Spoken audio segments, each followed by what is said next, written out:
अल्हम्दुलिल्लाहि रब्बिल आलमीन वस्सलातु वस्सलामु अला सय्यिदिल मुरसलीन व अला आलिहि व असहाबिहि अजमाइन। अम्मा बाद।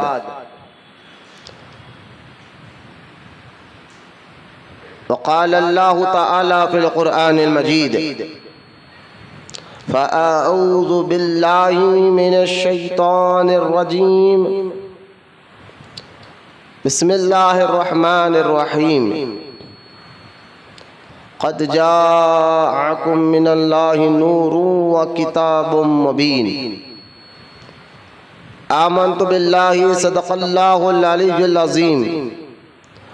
वक़ाल अल्लाहु तआला फ़ी शानि हबीबिहिल करीम इन्नल्लाहा व मलाइकतहु युसल्लूना अलन नबिय्यि या अय्युहल्लज़ीना आमनू सल्लू अलैहि व सल्लिमू तस्लीमा।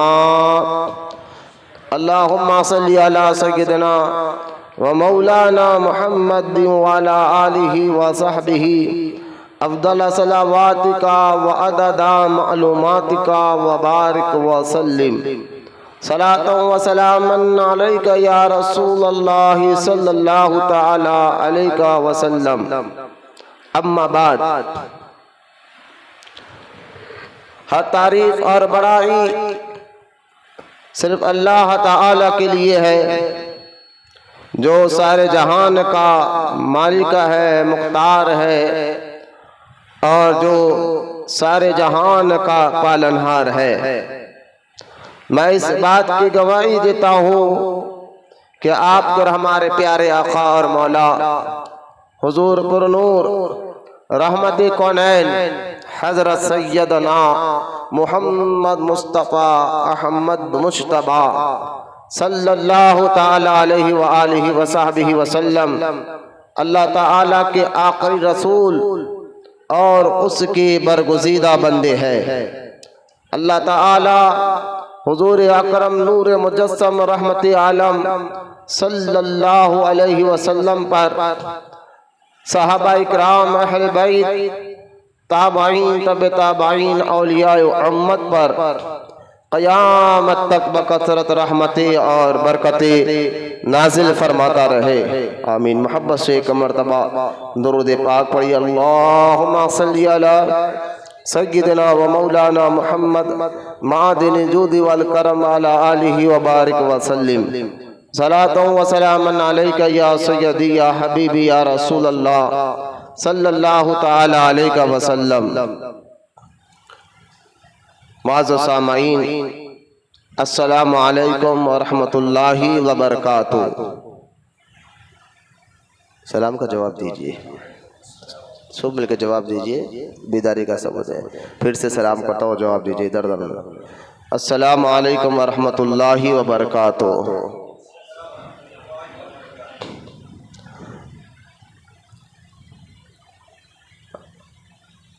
रबीउल शरीफ का ये मुबारक महीना और बिल्कुल इख्तिताम पर करीब है कि इसकी तारीख़ है और ये मुबारक महीना बिल्कुल ख़त्म होने के करीब पर है।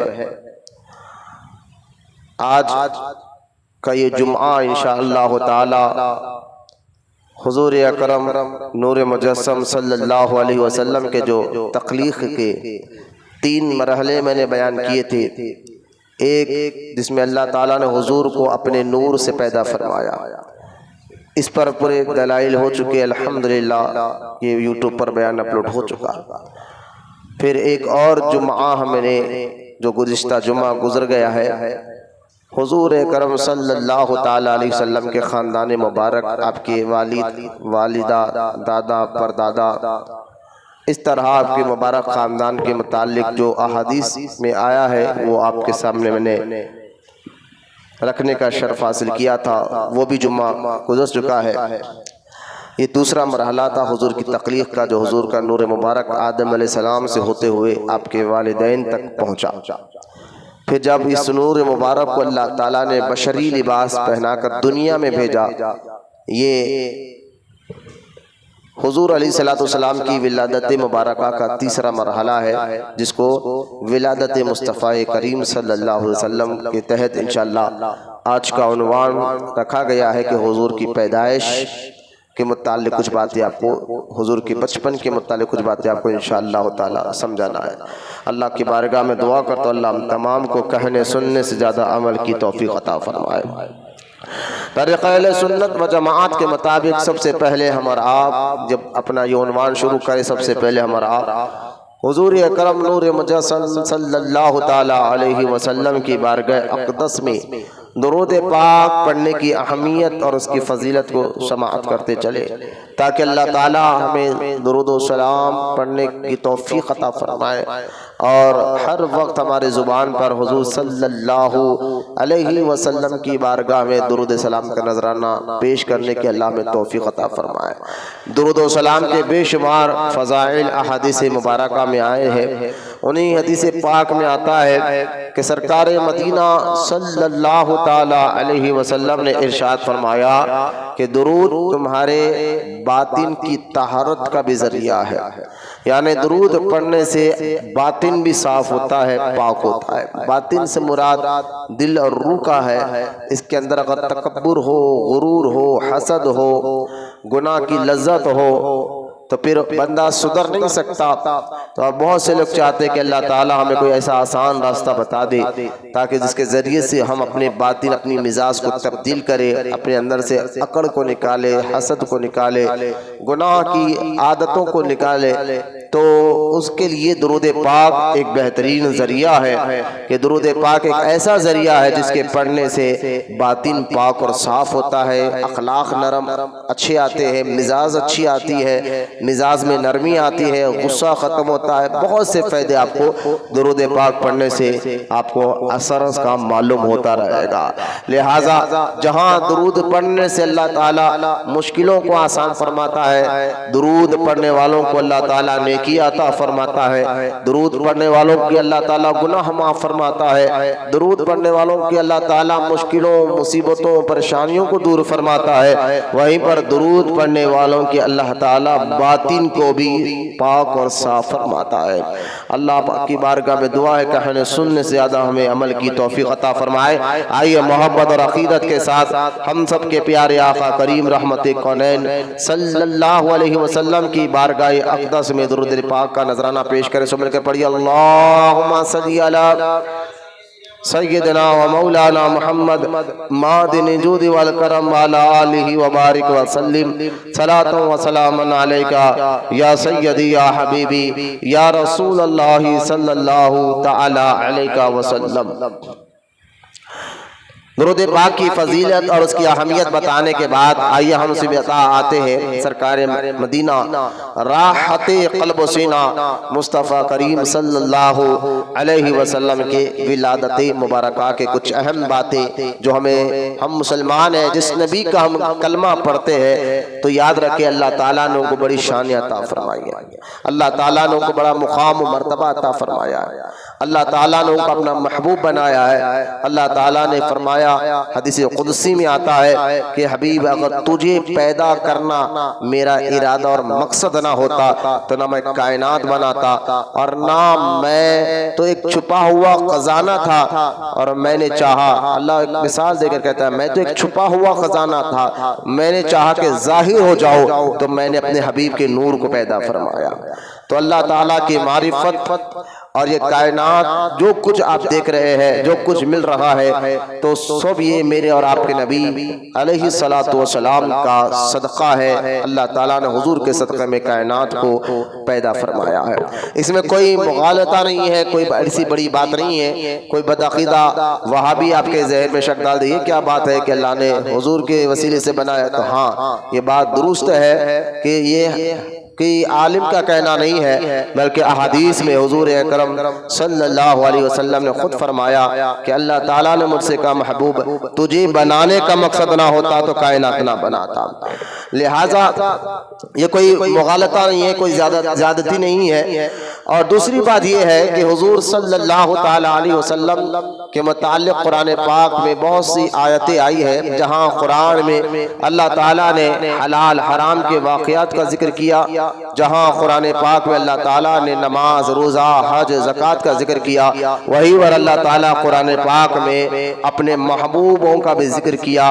और बिलखुसूस तीसरा पारे की पहली आयत मुबारक अगर आप देखेंगे जिसमें अल्लाह ताला ने खुद फरमाया तिलकर रसूल कहकर के हमने रसूलों में और नबियों में बास को बास के दर्जे अता फरमाए और किसी को उसमें कलीब बनाया तो किसी को अपना हबीब बनाया। लिहाजा ये मुकाम और मर्तबे रुतबे अगर कोई कहे कि ये क्या है तो कहना ये अल्लाह ने बनाए हैं। और उसकी मिसाल दुनिया में भी आप देखें, इंसानों में भी कि बाप का मुकाम और होता है, बेटे का मुकाम और होता है। अगर बाप बेटा एक दूसरे को गाली दे तो लोग भी कहेंगे ये क्या कर रहे हो, ये तुम्हारे वालिद है। तो क्यों है तो इंसान ही, लेकिन रुतबे अलग अलग होते हैं, मुकाम अलग अलग होते हैं, बड़े भाई का मुकाम और छोटे भाई का मुकाम अलग। तो लिहाजा ये रुतबे ये दर्जे ये किसी हम मौलवी ने नहीं, अल्लाह उसके रसूल ने दुनिया में रखे हैं। तो खैर सबसे आला व औला हमारा नबी जो आला हज़रत इमाम अहमद रज़ा खान रहमतुल्लाहि तआला ने फरमाया कि सबसे आला व औला हमारा नबी, सबसे बाला व बाला हमारा नबी। ये शेर ही नहीं बल्कि कुरान और हदीस की तर्जुमानी है। जैसा कि एक हदीस पाक में आता है कि सहाबाई कराम रज़ी अल्लाह ताला अन्हु अजमाइन आपस में बैठकर बातें कर रहे थे और बातें करते करते नबियों का जिक्र आ गया।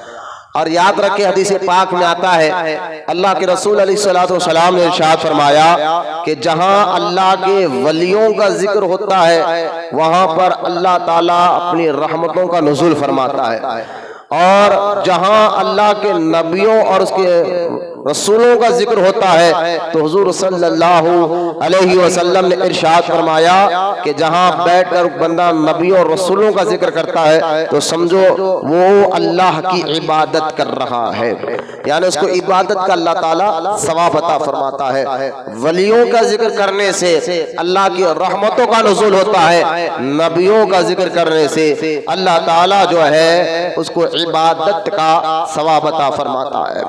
खैर मैं कह रहा था हदीस पाक में आता है कि कुछ सहाबा कराम रज़ी अल्लाह ताला अन्हु अजमाइन बैठकर आपस में नबियों का जिक्र कर रहे थे और नबियों के बारे में बात कर रहे थे, आदम अलैहिस्सलाम के बारे में, इब्राहिम अलैहिस्सलाम के बारे में, मूसा अलैहिस्सलाम के बारे में। और उनकी ये बात ये थी कि नबियों का जिक्र करते करते सहाबा कहने लगे कि आपस में बात कर रहे हैं सहाबा कराम, तो सहाबा कहने लगे यार अल्लाह ताला ने आदम अलैहिस्सलाम को सफ़ीउल्लाह बनाया है, आदम अलैहिस्सलाम को सफ़ीउल्लाह बनाया है, और अल्लाह ताला ने हजरत सैयदना इब्राहिम अलैहिस्सलाम को खलीलुल्लाह बनाया है, हजरत सैयदना इस्माइल अलैहिस्सलाम को अल्लाह ताला ने ज़बीहुल्लाह बनाया है, हजरत मूसा अलैहिस्सलाम को अल्लाह ताला ने कलीमुल्लाह बनाया है, यानी अल्लाह से बात करने वाला, और हजरत नूह अलैहिस्सलाम को अल्लाह ताला ने नजीउल्लाह बनाया है, हजरत दाऊद अलैहिस्सलाम को अल्लाह ताला ने खलीफतुल्लाह बनाया है। तो वहीं पर अल्लाह ताला ने हजरत सैयदना ईसा अलैहिस्सलाम को रूहुल्लाह बनाया है। ये बातें कर रहे थे कि आदम को सफ़ीउल्लाह बनाया, मूसा को कलीमुल्लाह बनाया, इब्राहिम को खलीलुल्लाह बनाया, इस्माइल को ज़बीहुल्लाह बनाया, हजरत ईसा को रूहुल्लाह बनाया।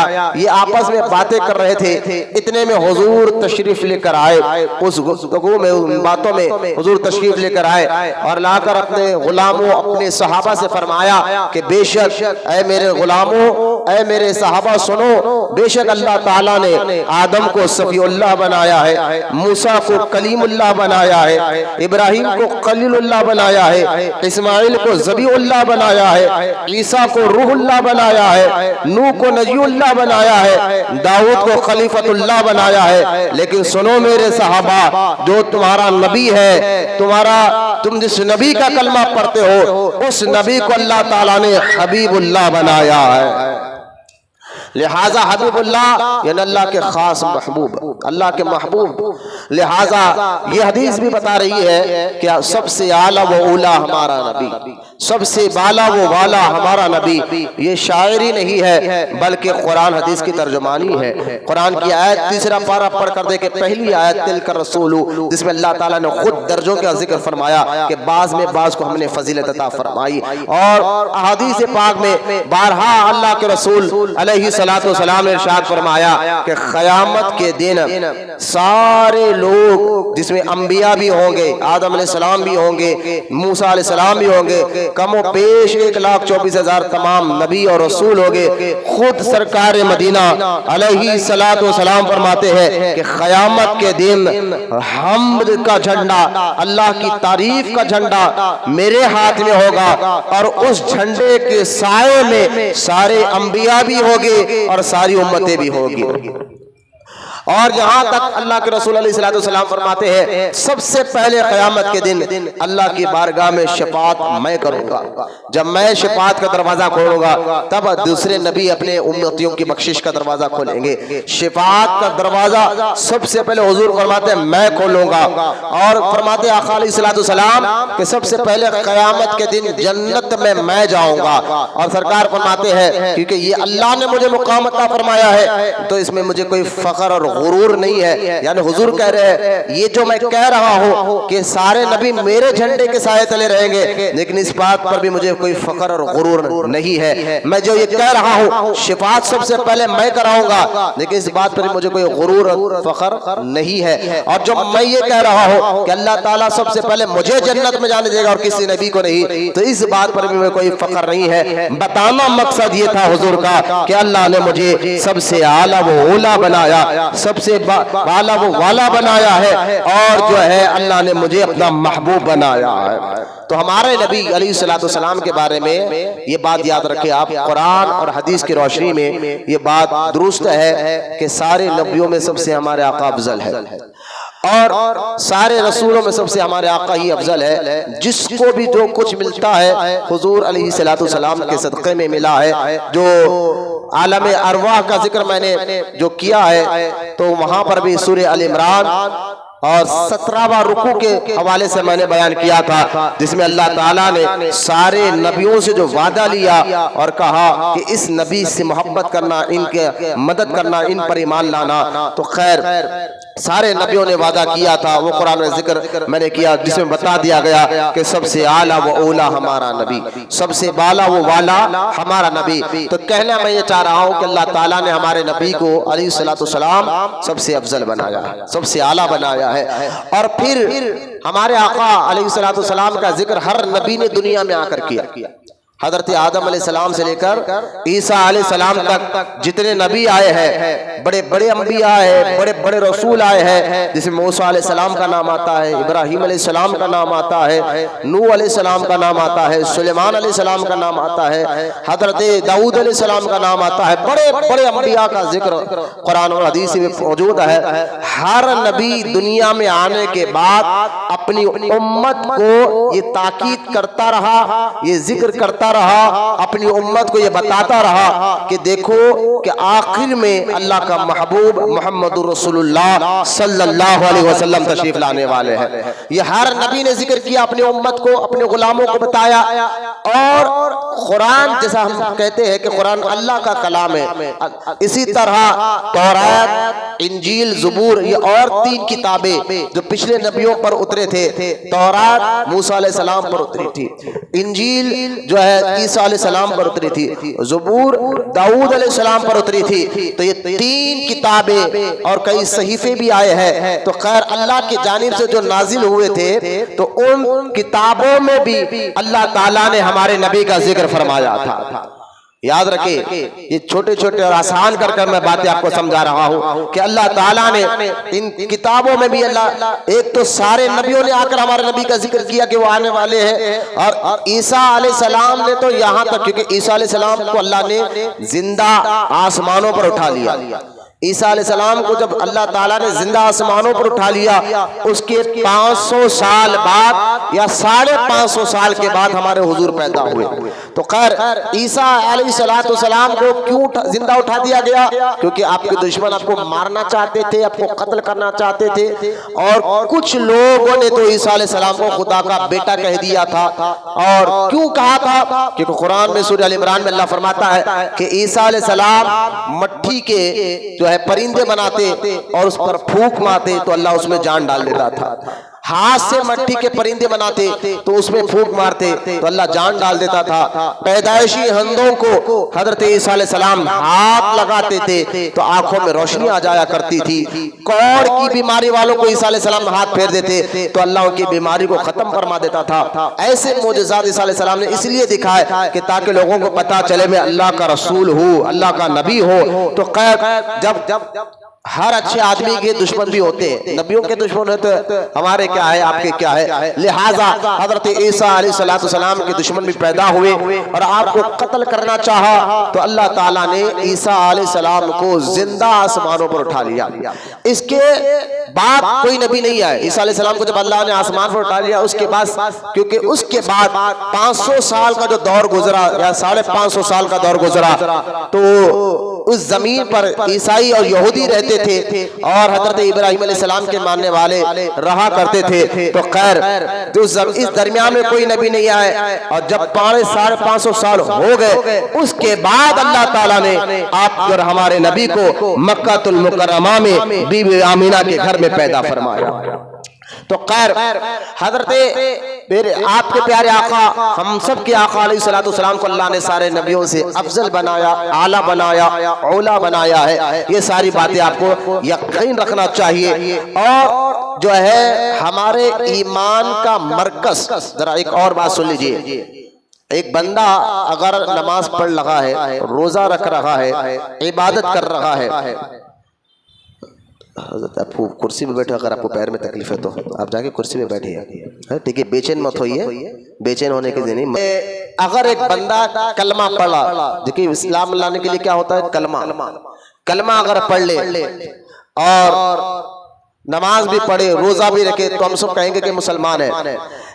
अब वो कलमा पढ़ ले, नमाज पढ़ ले, रोजा रखे, लेकिन उसके दिल में हुजूर का अदब ना हो, हुजूर की इज्जत ना हो, हुजूर से मोहब्बत ना हो अलैहिस्सलाम, तो अल्लाह ताला ऐसों की इबादतों को कबूल नहीं फरमाता। बल्कि कुरान में अल्लाह ताला कहता है मैं इनको मुसलमान ही नहीं कहता हूं। अल्लाह कुरान में क्या कहता है, मैं इनको मुसलमान ही नहीं कहता हूं। क्यों? क्योंकि भाई मुसलमान के बाज़ाहिर दिखने में तो कलमा तो पढ़ रहे हैं, नमाज भी पढ़ रहे हैं, इबादत भी कर रहे हैं, रोजा भी रख रहे हैं, लेकिन अल्लाह फरमाता है कि नहीं, ये मुसलमान उस वक्त तक नहीं होंगे जब तक जो है हबीब तेरा अदब, तेरा एहतराम, तुझसे मोहब्बत ना करेंगे। यूं समझिए आमाल एक जिस्म है, आमाल हमारा जो जिस्म है एक जिस्म की तरह है, नमाज रोजा हज ज़कात एक जिस्म की तरह है। और जिस्म में जान कब होती है, जब उसके अंदर रूह हो, रूह निकल गई तो आदमी मर जाता है, इसका इंतकाल हो जाता है। तो रूह जब तक उसके जिस्म में है तब तक उसके जिस्म में ताजगी होती है, चेहरा हशाश बशाश होता है, चेहरे पे नूर होता है। रूह जिस्म से निकल जाए तो फिर जिस्म नाकारा हो जाता है, जिस्म बेकार हो जाता है, उसको उठाने के लिए भी 4 आदमी की जरूरत पड़ती है। तो एक मिसाल मैं आपको देकर समझाना चाहता हूँ, जिस तरह जिस्म के लिए जान होना है तो रूह जरूरी है, बगैर जिस्म के अंदर रूह रहे मुर्दा हो जाता है, रूह निकल जाए तो आदमी मुर्दा हो जाता है, रूह है तो जानदार है, रूह निकल गई तो मुर्दा है। इसी तरह आमाल जो है नमाज रोजा हज ज़कात अच्छे काम एक जिस्म की तरह है, लेकिन उसकी रूह हुजूर की मोहब्बत है अलैहिस्सलातु वस्सलाम, हुजूर का अदब है, हुजूर की इज्जत है, हुजूर की ताजीम है, हुजूर का मोहब्बत अंदर हो, फिर वो बंदा अमल कर रहा है, वो बंदा कलमा पढ़ रहा है, वो बंदा रोजा रख रहा है, तो अल्लाह ताला इसे उनकी इबादत को कबूल फरमाता है। अब आप कोई वहाबी क्योंकि बयान रिकॉर्ड होता है तो रिकॉर्ड होने के बाद कोई कमेंट करके ये कह सकता है ये क्या बात कर रहे हैं, कलमा पढ़ लो बात खत्म हो गई। आप कह रहे हैं कि एक बंदा कलमा पढ़कर भी मुसलमान नहीं हो सकता, एक बंदा नमाज पढ़कर भी मुसलमान नहीं हो सकता, एक बंदा रोजा रखकर भी मुसलमान नहीं हो सकता अगर उसके दिल में हुजूर का अदब ना हो, हुजूर से मोहब्बत ना हो। ये कहां से सबूत आप निकाल कर कह रहे हैं? तो इसका सबूत 28वां पारा सूरह मुनाफिकून में मौजूद है। कुरान की ये सूरा 28वें पारे में सूरह मुनाफिकून अगर आप पढ़ेंगे पहली आयत है, अगर आपको उर्दू आता है तर्जुमा, नहीं तो किसी आलिम के सामने बैठकर आप आ जाए तो मैं बताऊंगा कि 28वें पारा सूरह मुनाफिकून में अल्लाह ताला ने उन मुनाफिकों का जिक्र किया जो हुजूर के दौरे मुबारक में थे अलैहिस्सलातु वस्सलाम, हमारे नबी के दौरे मुबारक में थे। वो नमाज भी पढ़ते थे हुजूर के पीछे, रोजा भी रखते थे, बात तो मुनाफिकीन जिहाद के लिए भी जाया करते थे। लेकिन आप देखें सूरह मुनाफिकून की ये आयत मुबारक में अल्लाह ताला फरमाता है हबीब ये जो मुनाफिकीन नमाज पढ़ रहे हैं, रोजा रख रहे हैं, कलमा भी पढ़ रहे हैं और ये भी ऐलान कर रहे हैं जुबान से कि हम अल्लाह की इबादत करते हैं, लेकिन ऐ मेरे हबीब अल्लाह कुरान में कहता मैं कहता हूं ये मुसलमान नहीं है, इसलिए कि इनके दिलों में एक मर्ज है, एक बीमारी है, वो ये तुझसे मोहब्बत नहीं करते, ये तेरा आदब नहीं करते, ये तेरी इज्जत नहीं करते, ये तेरी ताजीम नहीं करते। तो लिहाजा ये कुरान से हमें सलीका मिला हुजूर की मोहब्बत ही ईमान की जान है। लिहाजा अगर कोई बंदा हुजूर से मोहब्बत ना करे, इज्जत ना करे, ताजीम ना करे तो मैं बताओ फिर वो अल्लाह की बारगाह में कबूल कैसे हो सकता है? उसकी इबादत है, उसकी अच्छाई अल्लाह की बारगाह में कबूल कैसे हो सकता है? तो ईमान की जान आपके और हमारे नबी अलैहिस्सलातु वस्सलाम की जाती मुबारक है। अगर हुजूर से मोहब्बत नहीं है तो सारी इबादतें बेकार है, हुजूर से मोहब्बत है तो फिर ऐसी इबादतों को अल्लाह नूरुल अला नूर बना देता है। जैसा कि ये कुरान की आयत का तर्जुमा मैंने आपके सामने रखा सूरह मुनाफिकून, अगर आप आगे देखें तो सही बुखारी और मुस्लिम में ये हदीस पाक मुत्तफक अलैह हदीस पाक है। हजरत प्यारे आका रहमत कौनैन सल्लल्लाहु अलैहि वसल्लम फरमाते हैं उस वक्त तक कोई मुसलमान हो ही नहीं सकता, हुजूर क्या करे उस वक्त तक कोई कामिल मुसलमान हो ही नहीं सकता जब तक कि मैं हुजूर कहते हैं मैं उसकी जान से ज्यादा, हुजूर कह रहे हैं मैं उसी की जान से ज्यादा, और फरमाते नहीं जान नहीं बल्कि और आगे कहते हैं अपनी औलाद से भी ज्यादा, फिर हुजूर कहते हैं औलाद नहीं अपने माँ बाप से भी ज्यादा, फिर कहते हैं अपने माँ बाप नहीं खानदान से ज्यादा, रिश्तेदारों से ज्यादा, बल्कि तमाम कायनात में तमाम लोगों से ज्यादा मुझसे वो मोहब्बत ना करता हो। हुजूर की मोहब्बत सबसे आगे, माँ बाप पीछे, भाई भाई पीछे, रिश्तेदार पीछे, खानदान पीछे, लोग पीछे, सबसे आगे मोहब्बत अल्लाह उसके रसूल की रखना है। तो उसी के ईमान को अल्लाह कबूल फरमाता है, उसके नमाज को अल्लाह कबूल फरमाता है, उसके कलमे को अल्लाह कबूल फरमाता है। तो ये बातें जहन में रखते हुए अगर हम हुजूर सल्लल्लाहु अलैहि वसल्लम के बचपन की बातों को सुनेंगे तो आपको भी ये बात समझ में आ जाएगी कि जैसे मेरे सरकार है ऐसा नहीं कोई।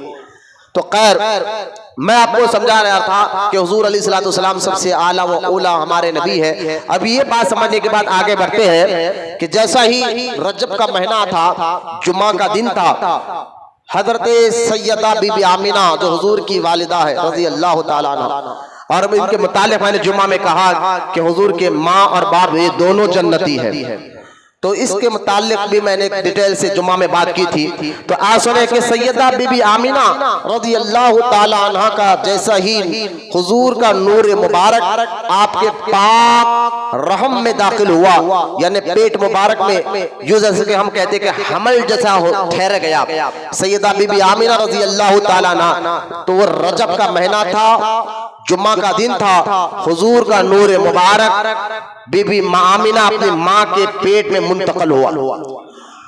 तो याद रखिए जैसे ही मुंतकल हुआ तो हदीस पाक में आता है, जो हदीस मैं सुनाने जा रहा हूँ, इस सीरत की तमाम किताबें क्योंकि बयान रिकॉर्ड होता है तो हवाले भी साथ में सुनते चले कि सीरत इब्न हिशाम में भी ये बात लिखी हुई है, मदारिजुन नबुवा में भी ये बात लिखी हुई है, खसाइसुल कुबरा में भी ये बात लिखी हुई है, कई मोतबर किताब में ये वाकया ये बात लिखी हुई है कि जैसा ही हुजूर सल्लल्लाहु अलैहि वसल्लम का नूर अपनी माँ के पेट में मुंतकिल हुआ, वालिद के जरिए माँ के पेट में मुंतकिल हुआ, तो अल्लाह ताला ने तमाम जन्नत के सरदार यानी तमाम फरिश्तों के सरदार और तमाम जन्नत के सरदार, जन्नत के तमाम फरिश्तों का सरदार का नाम है रिजवान और तमाम फरिश्तों के सरदार का नाम है जिब्रील अलैहिस्सलाम। गौर से सुनिए आप। तो अल्लाह ताला ने जन्नत के सरदार यानी फरिश्तों के सरदार रिजवान को बुलाया, तो रिजवान अल्लाह की बारगाह में हाजिर हुआ। तो अल्लाह ताला ने फरमाया, रिजवान आप तमाम जन्नत के दरवाजे खोल दे, आज तमाम जन्नत के दरवाजे खोल दे और पूरी दुनिया में जन्नत की खुशबू छिड़क कर सारी कायनात को खुशबू से मुअत्तर कर दे, सारी कायनात को खुशबू से मुअत्तर कर दे, हर तरफ खुशबू फैला दे ताकि सारी दुनिया में खुशबू ही खुशबू हो जाए। कब की बात है ये? जब हुजूर अलैहिस्सलाम का नूर मुबारक अपनी माँ के पेट में दाखिल हुआ, तब अल्लाह ताला का ये हुक्म हो रहा है। क्यों? क्योंकि मैंने ये तो कहा ना कि अल्लाह के महबूब है। अरे भाई, हम एक मालदार आदमी कि जब उसको पता चल जाए, एक करोड़पति आदमी को कि अब उसकी यहाँ जो बेटा होने वाला है, तो जैसे ही खबर होती है वो बहुत खुशियां मनाता है। मैंने कहा ये मिसाल समझाने के लिए कह रहा हूँ, अल्लाह ताला तो बेनियाज है, कुदरत वाला है, ताकत वाला है, उसका महबूब दुनिया में आ रहा है तो वो कैसे खामोश होता? वो अल्लाह ताला ने अपने फजल से फरिश्तों में ऐलान कर दिया, खास तौर जन्नत के फरिश्तों को कहा। हालांकि जन्नत की खुशबू में आपको हदीस पाक में सुनाऊं कि हदीस पाक में आता है कि एक बंदा जन्नत में जब चला जाता है तो उसके जिस्म से जो खुशबू निकलती है, मुअत्तर होता है तो वो अगर 500 साल की दूरी पर भी खड़ा हुआ है, यानी आप यहां से जा रहे हैं, जाते जाते आपको जिस जगह आपको पहुंचना है 500 साल लगेगी। तो सरकार की हदीस पाक में आता है कि 500 साल की दूरी पर भी एक बंदा खड़ा हुआ हो, लेकिन जन्नती को के जिस्म से निकलने वाली खुशबू वो वहां रह कभी सूंघता है। यानी ऐसी मुअत्तर दुनिया के इतरों में वो खुशबू नहीं, तो जन्नत में अल्लाह ताला ने खुशबू को पैदा फरमाया है। तो खैर अंदाजा करें हुजूर के जैसा अभी हुजूर पैदा नहीं हुए, अभी तो सैयदा बीबी आमिना के पेट में हुजूर का नूर मुंतकिल हुआ, रहम मुबारक में अभी तो हमल ठहरा है। लिहाजा अल्लाह पाक ने फरिश्तों के सरदार यानी जन्नत के फरिश्तों के सरदार रिजवान को बुलाया और कहा सारी दुनिया में को खुशबू से मुअत्तर कर दे। और फिर अल्लाह ताला ने जहन्नुम के फरिश्ते को बुलवाया, जहन्नुम दोज़ख के निगहबान फरिश्ते को, जो दोज़ख के तमाम फरिश्तों का ये सरदार है, उसका नाम मलिक है, उसको बुलाया और कहा वो जब अल्लाह की बारगाह में हाजिर हुआ तो वो दोज़ख का फरिश्ता इसके लिए कहा मौला में हाजिर हो। तो अल्लाह ताला ने फरमाया कि ए दरोगाए जहन्नुम यानी जहन्नुम के फरिश्ते तमाम दोज़ख के दरवाजे बंद कर दे, तमाम दोज़ख के दरवाजे बंद कर दे। अल्लाह ताला ने फरमाया कि जिब्रील अलैहिस्सलाम को जो तमाम फरिश्तों के सरदार है, हजरत जिब्रील अलैहिस्सलाम को बुलवाया। हजरत सैयदना जिब्रील अलैहिस्सलाम सिदरतुल मुंतहा पर खड़े हुए और अर्श की मौला में हाजिर हो। तो अल्लाह ताला ने फरमाया, ऐ जिब्रील, जमीन और आसमान के रहने वालों और सुनो, आगाह हो जाओ, सारी कायनात का हादी, सारी दुनिया को सीधी राह दिखाने वाला नबी का नूर आज रात अपने वालिदा माजिदा के बतन में तशरीफ ले जा चुका है। कहा जिब्रील अलैहिस्सलाम को अल्लाह पाक कहता है, जिब्रील ये ऐलान कर दे, जिब्रील ये ऐलान कर दे क्या कि आज रात जो है तमाम कायनात, जमीन में रहने वाली मखलूक, आसमान में रहने वाली मखलूक के तमाम वो सुन ले कि आज वो मुबारक रात है जिस रात को बीबी आमिना के रहम में अल्लाह के महबूब का नूर दाखिल हो चुका है। इसलिए हजरत सैयदना, एक बात सुन ले जो थोड़ी सी इल्मी बात है आपको समझने के लिए, हजरत सैयदना इमाम अहमद बिन हम्बल रजी अल्लाह ताला अन्हु, इमाम अहमद बिन हम्बल ये आज से जो है 1100 साल पुराने बुजुर्ग है। इनका मजार मुबारक बगदाद शरीफ में है और ये इतने बड़े बुजुर्ग है, इमाम अहमद बिन हम्बल इनका नाम है, इतने बड़े ये बुजुर्ग है, खुद गौसे आजम भी इनके शागिर्द है। अब इसे अंदाजा कर ले कि पीरों का पीर गौसे पाक रजी अल्लाह ताला अन्हु, सरकार गौसे आजम जिसके शागिर्द हो, वो बुजुर्ग इमाम अहमद बिन हंबल का क्या मुकाम व मर्तबा होगा। इमाम अहमद बिन हंबल कहते हैं कि किसी शागिर्द ने उनसे पूछा इमाम अहमद बिन हंबल से कि जरा ये बताइए कि जो रातें हैं उन रातों में सबसे अफजल रात शबे कदर है या शबे बारात है, कौन सी रात अफजल है? शबे कदर जिस रात को कुरान उतरा वो रात है। तो आपने फरमाया इमाम अहमद बिन हंबल कि मेरे नजदीक शबे बारात शबे कदर से भी बड़ी रात। हम तो समझते थे कुरान जिस रात को उतरा, कुरान कहता है इन्ना अंज़लनाहु फी लैलतिल क़द्र, कि ये वो रात है जिसमें अल्लाह ने कुरान को लैलतुल क़द्र में उतारा है। अब ये रात जिस रात अल्लाह का कलाम उतरा, लेकिन गौसे आजम के उस्ताद कहते हैं कि मेरे नजदीक उस रात से भी एक बड़ी रात है, शबे कदर से भी एक बड़ी रात है। लोगों ने शागिर्द ने पूछा हुजूर वो कौन सी रात है जो शबे कदर से भी बड़ी है? तो इमाम अहमद बिन हंबल ने फरमाया जिस रात जो जुमा की रात थी, यानी जुमेरात की रात लग गए, जुमा की रात थी और वो रात शबे कदर से भी बड़ी है। फरमाया वो क्यों? इसी रात को अल्लाह के महबूब का नूर अपनी माँ के पेट में मुंतकिल हुआ था। बात समझिए आप, क्योंकि इस रात यानी जुमा की रात, जैसे जुमेरात की मगरिब हो जाती है इसको कहते हैं जुमेरात, जुमा की रात। तो लिहाजा ये रात इसलिए सारे रातों में अफजल है कि जुमा की रात जो अभी रात गुजर गई है, तो लिहाजा ये रात सारे रातों में इसलिए ज्यादा बड़ी और अहमियत की है कि इस रात ही को, जुमा की रात ही को अल्लाह ताला ने अपने महबूब के नूर को अपने जो है बंदी सैयदा बीबी आमिना रज़ी अल्लाह ताला अन्हा के पेट में मुंतकिल फरमाया था। लिहाजा ये मुबारक रात जिस रात को फिर अल्लाह ताला ने सारे जन्नत को सजने का हुक्म दिया, जन्नत की खुशबू से मुअत्तर कर दिया, सारे जमीन को महका दिया, सारे आसमानों को महका दिया, सारे कायनात में अल्लाह ताला ने जिब्रील अलैहिस्सलाम के जरिए ये ऐलान कर दिया कि मुबारक हो तमाम नबियों का सरदार, उसका नूर जो है आज अपनी माँ के पेट में मुंतकिल हो चुका है। जो इस दुनिया में शाहिद बनकर आने वाला है, जो इस दुनिया में नजीर बनकर आने वाला है, जो इस दुनिया में बशीर बनकर आने वाला है, जो इस दुनिया में यासीन बनकर आने वाला है, जो इस दुनिया में ताहा बनकर आने वाला है, जो इस दुनिया में अल्लाह के दिए हुए कई मोजज़ात को लेकर आने वाला है। तो खैर यह है कि किसी शायर ने क्या खूब कहा, जिस रात को हुजूर का नूर अपनी माँ के पेट में मुंतकिल हुआ, तो एक शायर कहता है खोल दियो दरवाजे जन्नत के हुक्म खुदा फरमाया, खोल दे दरवाजे जन्नत थे हुक्म खुदा फरमाया, नूर नबी और दाशे बतन माई दे आज रात है आया। लिहाजा ये मुबारक रात जिसका मैं जिक्र आपके सामने बार बार कर रहा हूँ, तो लिहाजा जब हुजूर का ये नूर मुबारक मुंतकिल हुआ, सैयदा बीबी आमिना के बारे में ये आता है हुजूर की माँ के बारे में कि जैसा उम्मन कोई हमारी माँ बहनें जो शादीशुदा हजरात ये अच्छी तरह जानते हैं कि जब औरत हमल से होती है तो उसको पता नहीं चलता, बिल्कुल पता चलता है कुछ दर्द होते हैं, कुछ तकलीफें होती है और कुछ उसकी अलामात होती है, कुछ पहचान होती है। लेकिन सरकार के वालिदा फरमाती है बीबी आमिना रजी अल्लाह ताला अन्हा कि जब ये मेरे मोहम्मद सल्लल्लाहु अलैहि वसल्लम का नूर मुबारक मेरे पेट में दाखिल हुआ और कई महीने गुजर गए, 5 या 6 एक रिवायत में 7 महीने का हमल है।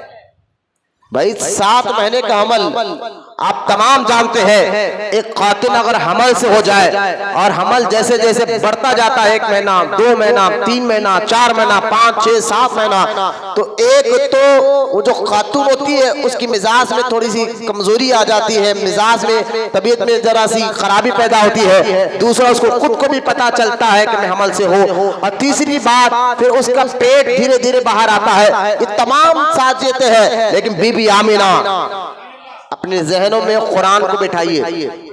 मैं ये जिक्र जो कर रहा हूं अपना जहन पाक रखकर सुनिए। मैंने बार बार कहा कि ये ऐसा जिक्र है, उसके हबीब का जिक्र है जो अदब के साथ सुन ले अल्लाह उससे राजी हो जाता है।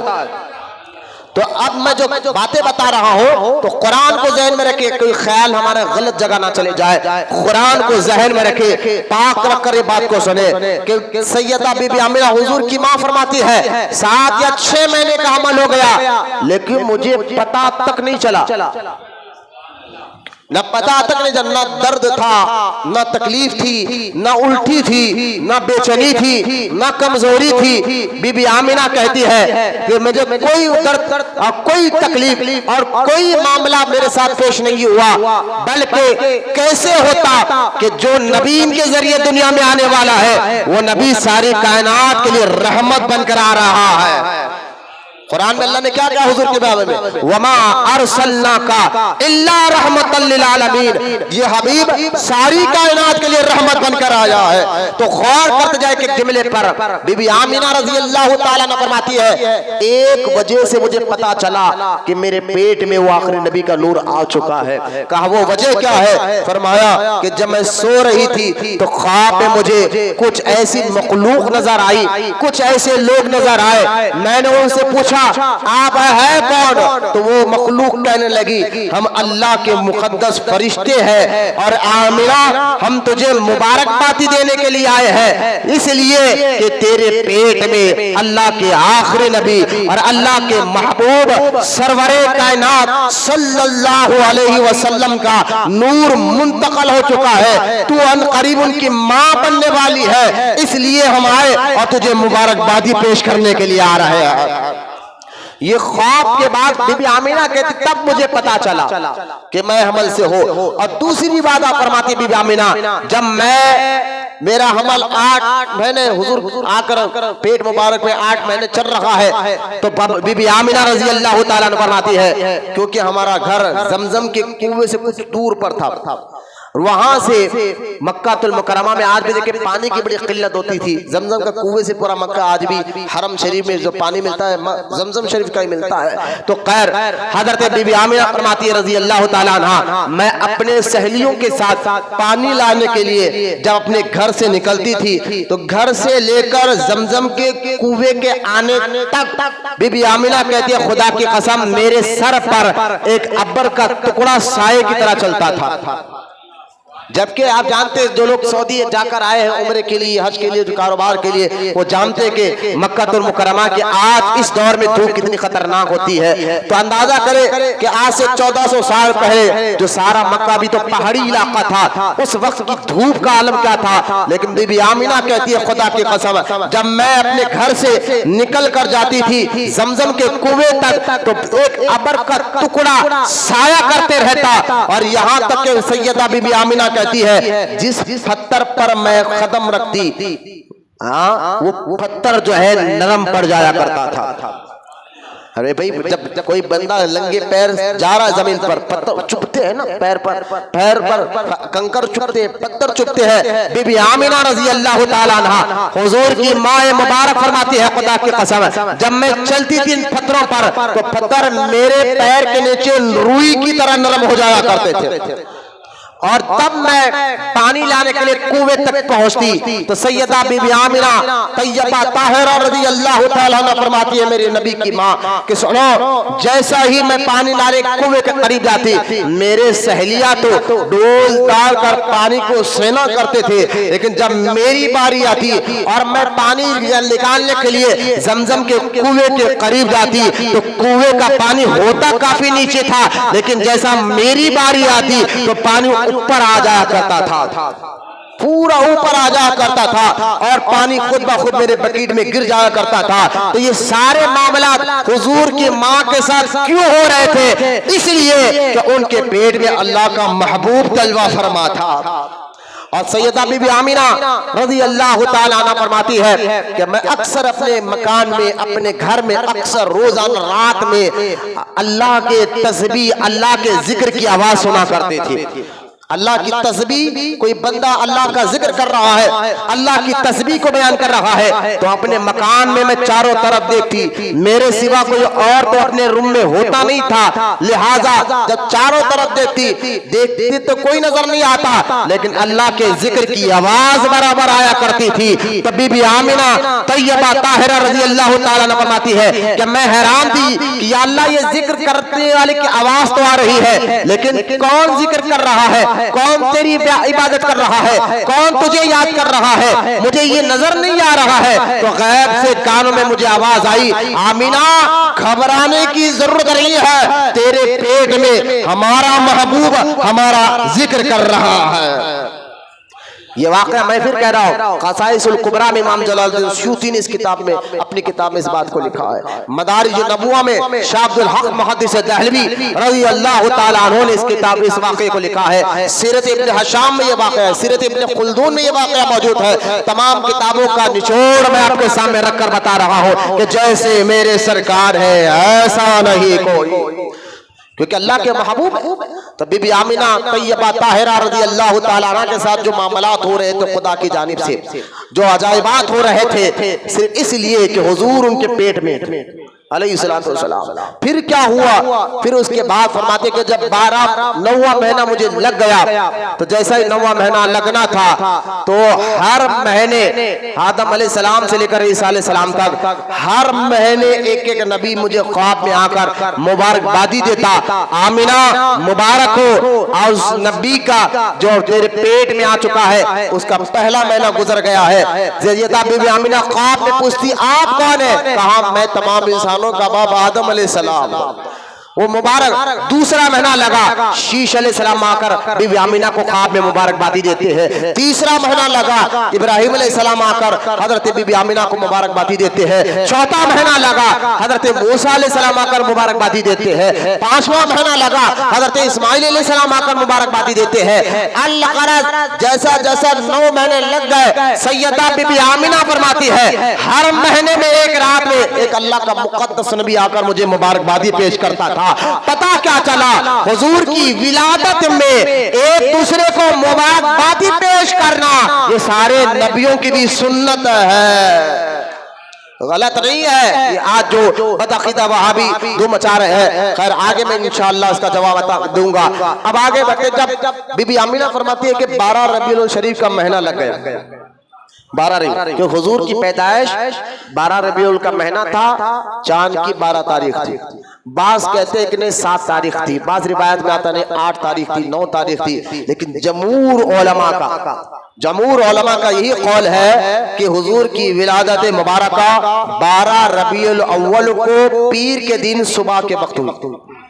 अगर इंडियन हिंदुस्तान के टाइम के मुताबिक देखा जाए तो वो टाइम फजर के करीब का टाइम था। यूं समझिए कि रात जा रही थी, दिन आ रहा था, रात जा रही थी, दिन आ रहा था, हुजूर की विलादत हुई। तो खैर अब यहाँ क्योंकि ये हवाला, इस पर भी वहाबी वीडियो बनाते हैं कि एक वहाबी तो फेसबुक पे उसका एक वीडियो क्लिप बहुत वायरल हुआ हैदराबाद में, कि वो कहता है कि ना 12 रबीउल को तो हुजूर वफात पा गए थे, तुम लोग मिलाद बनाते हो, पैदाइश बनाते हो, वफात को छोड़कर।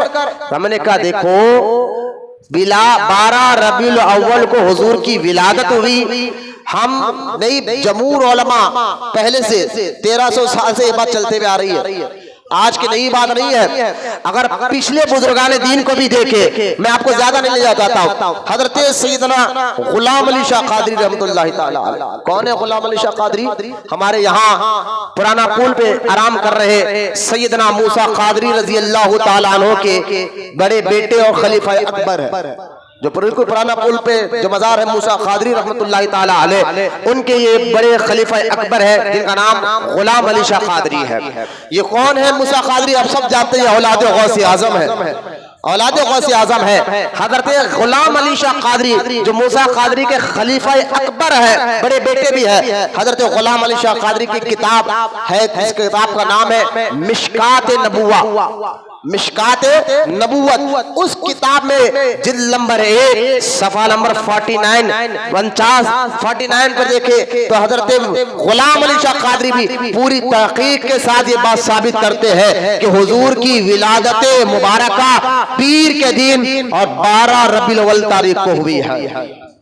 तो और यही तारीख को अगर 500 साल पहले चले जाए तो हजरत शाह अब्दुल हक मुहद्दिस दहलवी मदारिज नबुवा में इसी तारीख को निकलते हैं कि हुजूर की विलादत 12 रबीउल अव्वल को हुई है। और जाए तो सैयदना शेख अहमद सरांदी मुजद्दिद अल फिसानी रजी अल्लाह तआला अन्हु अपने मकतूबात में यही कहते हैं कि हुजूर की विलादत 12 रबीउल तारीख को यानी 12 रबीउल शरीफ को हुई है। अगर और पीछे चले जाए 700 साल पहले चले जाए तो हजरत सैयदना इमाम जलालुद्दीन स्यूती शाफई रज़ी अल्लाह तआला अन्हु अपनी किताब खसाइसुल कुबरा में फरमाते हैं बिलाद हुजूर की विलादत पैदाइश जो है रबीउल अव्वल का महीना था, चांद की 12 तारीख थी। लिहाजा इतने बड़े बड़े बुजुर्गान दीन कह रहे हैं कि हुजूर की विलादत जो है रबीउल अव्वल का महीना था, चांद की 12 तारीख थी। बोले मोहब्बत से सुभान अल्लाह।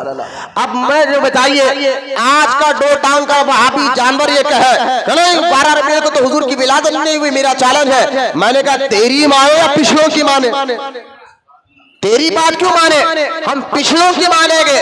क्यों कि पिछलों को मानने का हुक्म खुद अल्लाह कुरान में फरमाता है। अल्लाह कुरान में नहीं कहता कि इहदिना सिरातल मुस्तकीम, अल्लाह चला सीधा रास्ता, अस्सिरातल लज़ीना अन्अमता अलैहिम, अल्लाह उनका रास्ता चला जिन पर तेरा इनाम हुआ है। तो गौसे आजम पर अल्लाह का इनाम हुआ है, बड़े बड़े बुजुर्गों पर अल्लाह का इनाम हुआ है, तो उनके अकीदे को अपना लो, आप भटकेंगे नहीं। ये फेसबुक और इंटरनेट के जिन जो वहाबी मुल्लाओं के बातों में आकर वसवसे डालकर आपके ईमान और अकीदे को कोई खराब नहीं कर सकता। लिहाजा हुजूर की विलादत मुबारका रबीउल अव्वल शरीफ का मुबारक महीना और 12 तारीख थी। फिर से कह रहा हूं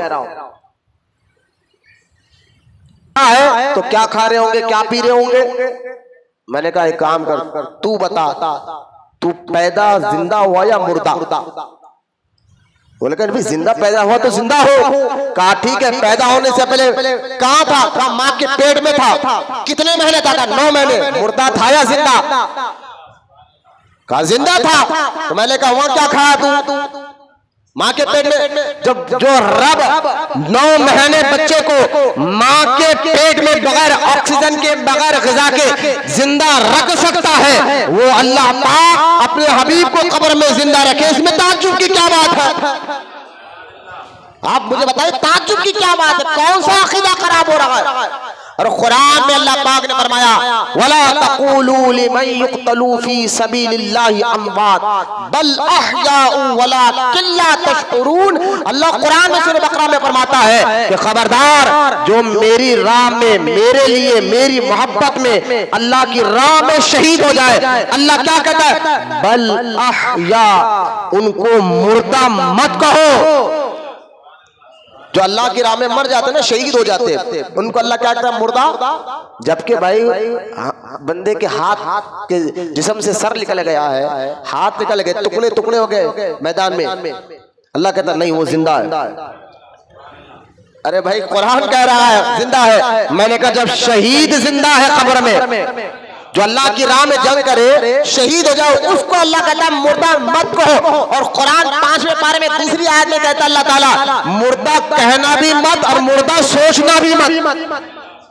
कहने पर भी पाबंदी, सोचने पर भी पाबंदी। तो मुझे बताइए जो शहीद हो जाए अल्लाह की राह में, वो मुर्दा नहीं, इसको जिंदा मत कहो, जिंदा है खबरों में। तो मुझे बताइए शहीद गुलाम है हमारे नबी का, शहीद गुलाम है हमारे हबीब का, अल्लाह के रसूल का गुलाम है। तो मुझे बताइए जो गुलाम अगर जिंदा है तो आका का आलम क्या होगा? तो कितनी बेतुकी बातें वहाबी फैला रहे हैं इंटरनेट के जरिए। खैर 12 रबीउल शरीफ का मुबारक रात आई, ये 12 रात सैयदा बीबी आमिना तैयबा ताहिरा रजी अल्लाह ताला अन्हा फरमाती है जैसा मिलादुन नबी का महीना लगा, 1 रात 2 रात 3 रात, हर रात में मुकद्दस फरिश्ते आते और मुबारकबादी दिया करते थे।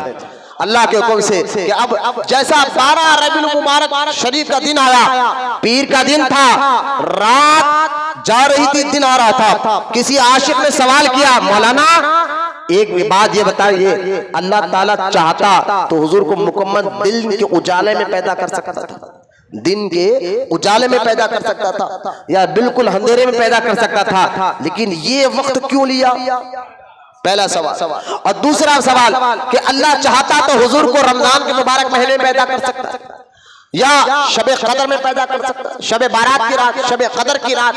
ना हुजूर को अल्लाह ताला ने रमजान के महीने में पैदा किया, ना शबे कदर में पैदा किया, ना शबे बारात में पैदा किया, ना जुमा की रात में पैदा किया, क्योंकि ये दिन, ये रातें मुकद्दस है अल्लाह के यहाँ, ये महीना मुकद्दस है अल्लाह के यहाँ। तो ये रातें, इन मुकद्दस रातों में अल्लाह ताला ने हुजूर को क्यों पैदा न किया? ये दूसरा सवाल। इन दोनों सवाल का जवाब सुने।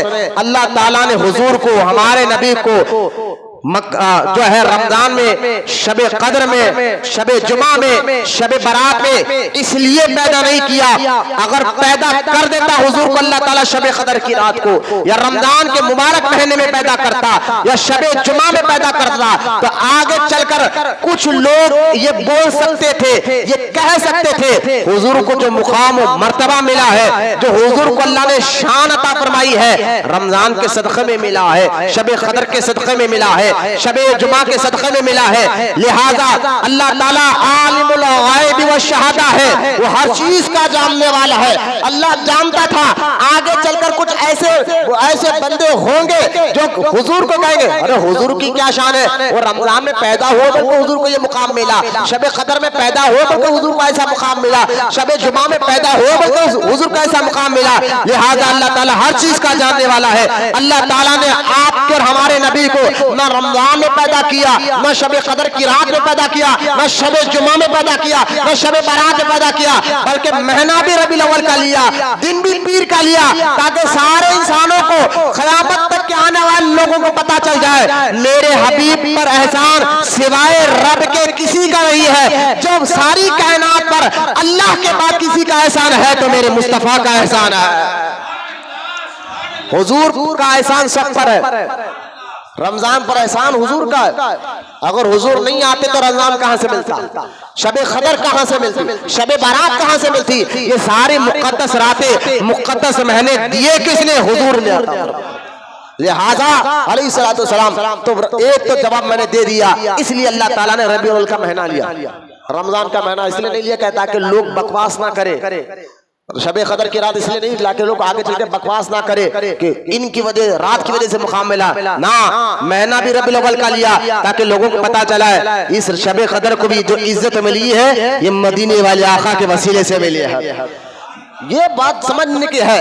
खैर ये पहला जवाब था। और दूसरा जवाब कि मौलाना ये बताइए फिर ये मुकम्मल रात मुकम्मल दिन में क्यों पैदा नहीं किया? चाहता तो हुजूर को सुबह के उजाले में पैदा करता, चाहता तो मुकम्मल रात में पैदा करता, लेकिन ये वक्त क्यों लिया कि रात जा रही है, दिन आ रहा है, ऐसे वक्त में जिसको सहरी का वक्त कहते हैं, फजर का वक्त कहते हैं, ऐसे वक्त में क्यों पैदा किया? इसमें भी अल्लाह की हिकमत थी, इसमें भी अल्लाह ताला की वजह थी। वो वजह ये थी कि रात भी अल्लाह की बारगाह में दुआ कर रही थी, या अल्लाह तेरे हबीब को दुनिया तू भेज रहा है तो रात में भेज ताकि मेरी वाहवा हो जाए, सारे तेरे बंदे कहे वो रात पे कुर्बान जिस रात में हमारे नबी पैदा हुए। या अल्लाह रात, हाँ रिवायत में आता है रात दुआएं कर रही थी अल्लाह से कि अल्लाह तेरे हबीब को रात में भेज ताकि मेरी इज्जत बढ़ जाए, मेरा मुकाम बढ़ जाए। और दिन भी अल्लाह की बारगाह में दुआ कर रहा था, दिन भी अल्लाह की बारगाह में दुआ कर रहा था, मौला दिन के उजाले में भेज ताकि मेरी भी इज्जत बढ़ जाए, ताकि तेरे बंदे कहे फला दिन के उजाले में तेरा हबीब पैदा हुआ है। तो रात भी दुआ कर रही है, दिन भी दुआ कर रहा है। तो अल्लाह ताला ने दोनों पर करम ऐसा फरमाया, वक्त ऐसा चुना कि रात जा रही है, दिन आ रहा है, ऐसे वक्त में अपने हबीब को पैदा किया ताकि रात पर भी एहसान हो जाए, दिन पर भी एहसान हो जाए। इसलिए सहरी के वक्त में आता है, ये जो वक्त होता है ना, रात जा रही हो दिन आ रहा हो, ऐसे वक्त में बंदा अल्लाह की बारगाह में जो दुआ करता है कबूल होती है। ऐसे वक्त में बंदा जिसको जो दुआ अल्लाह की बारगाह में करता है वो दुआ अल्लाह ताला जरूर कबूल फरमाता है। तो खैर 12 रबीउल अव्वल शरीफ का दिन मुबारक दिन आ गया है, बोलो मोहब्बत से सुभान अल्लाह। अच्छा, जैसा बारिश आती है वो होती है तो उसको बारिश होने से पहले कुछ आसार नजर आते हैं ना। बारिश होने से पहले आपसे वो कैसे, पहले बारिश होने से पहले अबर आता, अबर को देख के हम समझ हाँ बारिश हो सकती है। उसके ठंडी हवाएं चलती है, हवा चलती है, ये हवा बता रही है, अबर बता रहा है कि बारिश होने वाली है। तो लिहाजा जिस तरह बारिश होने से पहले कुछ अलामतें जाहिर होती है, कुछ बातें समझ में आती है कि अब बारिश होने वाली है, इसी तरह सारी कायनात के आखिर मौला हाँ हमारे नबी को जब अल्लाह ताला ने पैदा फरमाया तो ऐसी अलामतें जाहिर हुई जिससे पूरी दुनिया को मालूम हो गया कि कोई ना हो कोई खास वजह है कि जहां जिसकी वजह से ये मामला हो रहा है। आप जैसा कि आप देखें क्या क्या हुजूर पैदा होने से पहले कैसी कैसी अलामतें जाहिर हुई, जिस अलामतों के जरिए लोगों को पता चला कि कोई खास वाकया जमीन पर हुआ है, कोई खास वजह जमीन पर हुई है। उन खास अलामतों में से एक अलामत मैं आपके सामने जिक्र कर रहा हूँ। पहली अलामत, हुजूर जब पैदा हुए अलैहिस्सलातु वस्सलाम तो अचानक पूरे मक्कातुल मुकर्रमा में खुशबू फैल गई। बोलते रहिए सुभान अल्लाह। सिर्फ आप कहेंगे मक्के वालों तक बात ना, उस दौर में कैसर और किसरा जो मुल्क के रोम और ईरान और फारस के ये जो बड़े बादशाह थे उस वक्त के सुपर और मुल्क थे, वो बादशाह बैठा हुआ है, वो सुबह सुबह का वक्त है, अचानक उस महल के 14 कंगूरे गिर गए। अचानक उस महल के 14 कंगूरे, सीमेंट के जो कंगूरे होते हैं वो नीचे गिर गए। कितने? 14 गिरे, वज़ाहिर में रखे लफ्ज़ को, 14 कंगूरे गिर गए। और फिर बादशाह को बड़ा अजीब दिखा, किसरा को जिंदा था, लेकिन ये क्या बात हो गई, ना जमीन में जलजला आया, ना कोई हवा चली, ना तूफान आया, ना बारिश, अचानक महल के कंगूरे कैसा गिर गए। इसको बड़ा अजीब दिखा और इस अजीब चीज को वो सोचने में लगा। इतने में उसका वजीर आया और आके कहा, बादशाह सलामत, मैंने भी एक अजीब और गरीब ख्वाब देखा है। बोले क्या ख्वाब देखा है? उसने कहा कि मैंने ख्वाब देखा कि कुछ अरबी घोड़े हैं, अरबी घोड़े हैं और वो अरबी घोड़े ऊंट को भी ये पीछे छोड़ लगे हैं और वो बड़े बहादुर और तेजी से नजर आ रहे हैं। बादशाह को ये ख्वाब, फिर ये 14 कंगूरे का नीचे गिरना और ये ख्वाब का होना, और ख्वाब में इशारा मेरा कि अरब से कोई घोड़े आ रहे हैं, अरब के इलाके से कोई घोड़े आ रहे हैं, ये सारी बातें बादशाह को बड़ा अजीब दिखा। इतने में फिर भी वो तसल्ली देता रहा, चलो ठीक है यूं ही हो गया होगा, ऐसा ही हो गया होगा। लेकिन जब ये खबर बादशाह के कानों तक पहुंची कि बादशाह फारस में आतिश परस्त 1000 साल से आग को बुझने नहीं दिया था। कौन आ रहा जा रहा उठ रहा बैठा नहीं देखे, मेरी तरफ देखे। 1000 साल तक आग की इबादत करने वाले आतिश परस्तों ने फारस के इलाके में एक आग था, एक बहुत बड़ा गड़ा था आग का, जो 1000 साल से उन्होंने उसको बुझने नहीं दिया था। बात समझ में आ रही? 1000 साल से वो कभी नहीं बुझा था। जब भी बुझना 24 घंटे उसके निगरान थे, उसको ताजा रखते, उसको जलाते रहते। ऐसा 1000 साल से हो गया था, लेकिन निगरान सामने बैठे हुए हैं, आग जल रही है, लेकिन मेरे आका की विलादत हुई है, अचानक आग बुझ गई। बोला मोहब्बत से सुभान अल्लाह। ये अलामतें मैं बता रहा हूं हुजूर के पैदाइश के। आग बुझ गई, ये परेशान, और फारस के लोगों ने बादशाह किसरा कोई बात पैगाम पहुंचाया कि देखो कि अचानक आग बुझ गई है। अब बादशाह को बड़ी तशवीश हुई और अब बादशाह कहने लगा, हो ना हो इस जमीन पर कोई अजीब सी बात हुई है, हो ना हो कोई खास बात हुई है।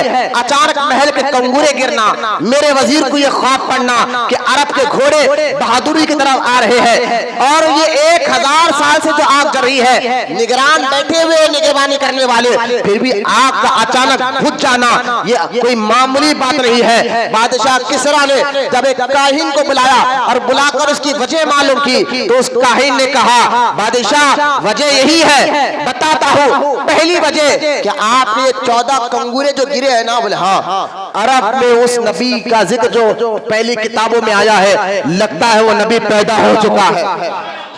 वो नबी अरब में पैदा हो चुका है और उसकी अलामत ये है, ये 14 कंगूरे जो गिरे हैं इसकी तरफ इशारा है अब आपकी नस्ल में 14 बादशाह आएंगे, उसके बाद बादशाहत उस मदीने वाले की चलेगी। 14 बादशाहत के बाद आपका महल खत्म, आपकी बादशाहत खत्म। जो 800 साल से बादशाहत करते हुए आ रहे थे, लिहाजा अल्लाह ताला ने इशारा दे दिया, 14 कंगूरे गैब से गिर गए, अल्लाह ने इशारा दे दिया अब बस तेरी बादशाहत भी खत्म होने वाली है। और ये ईरान की आग, फारस की आग जो बुझ गई है, इशारा मिल गया अब वो नबी आएगा और आग की इबादत करने वालों को हकीकी रब की पहचान अता फरमाएगा, पत्थरों की इबादत करने वालों को हकीकी रब के आगे झुकाएगा, अल्लाह की मारिफत उस नबी के जरिए मिलेगी।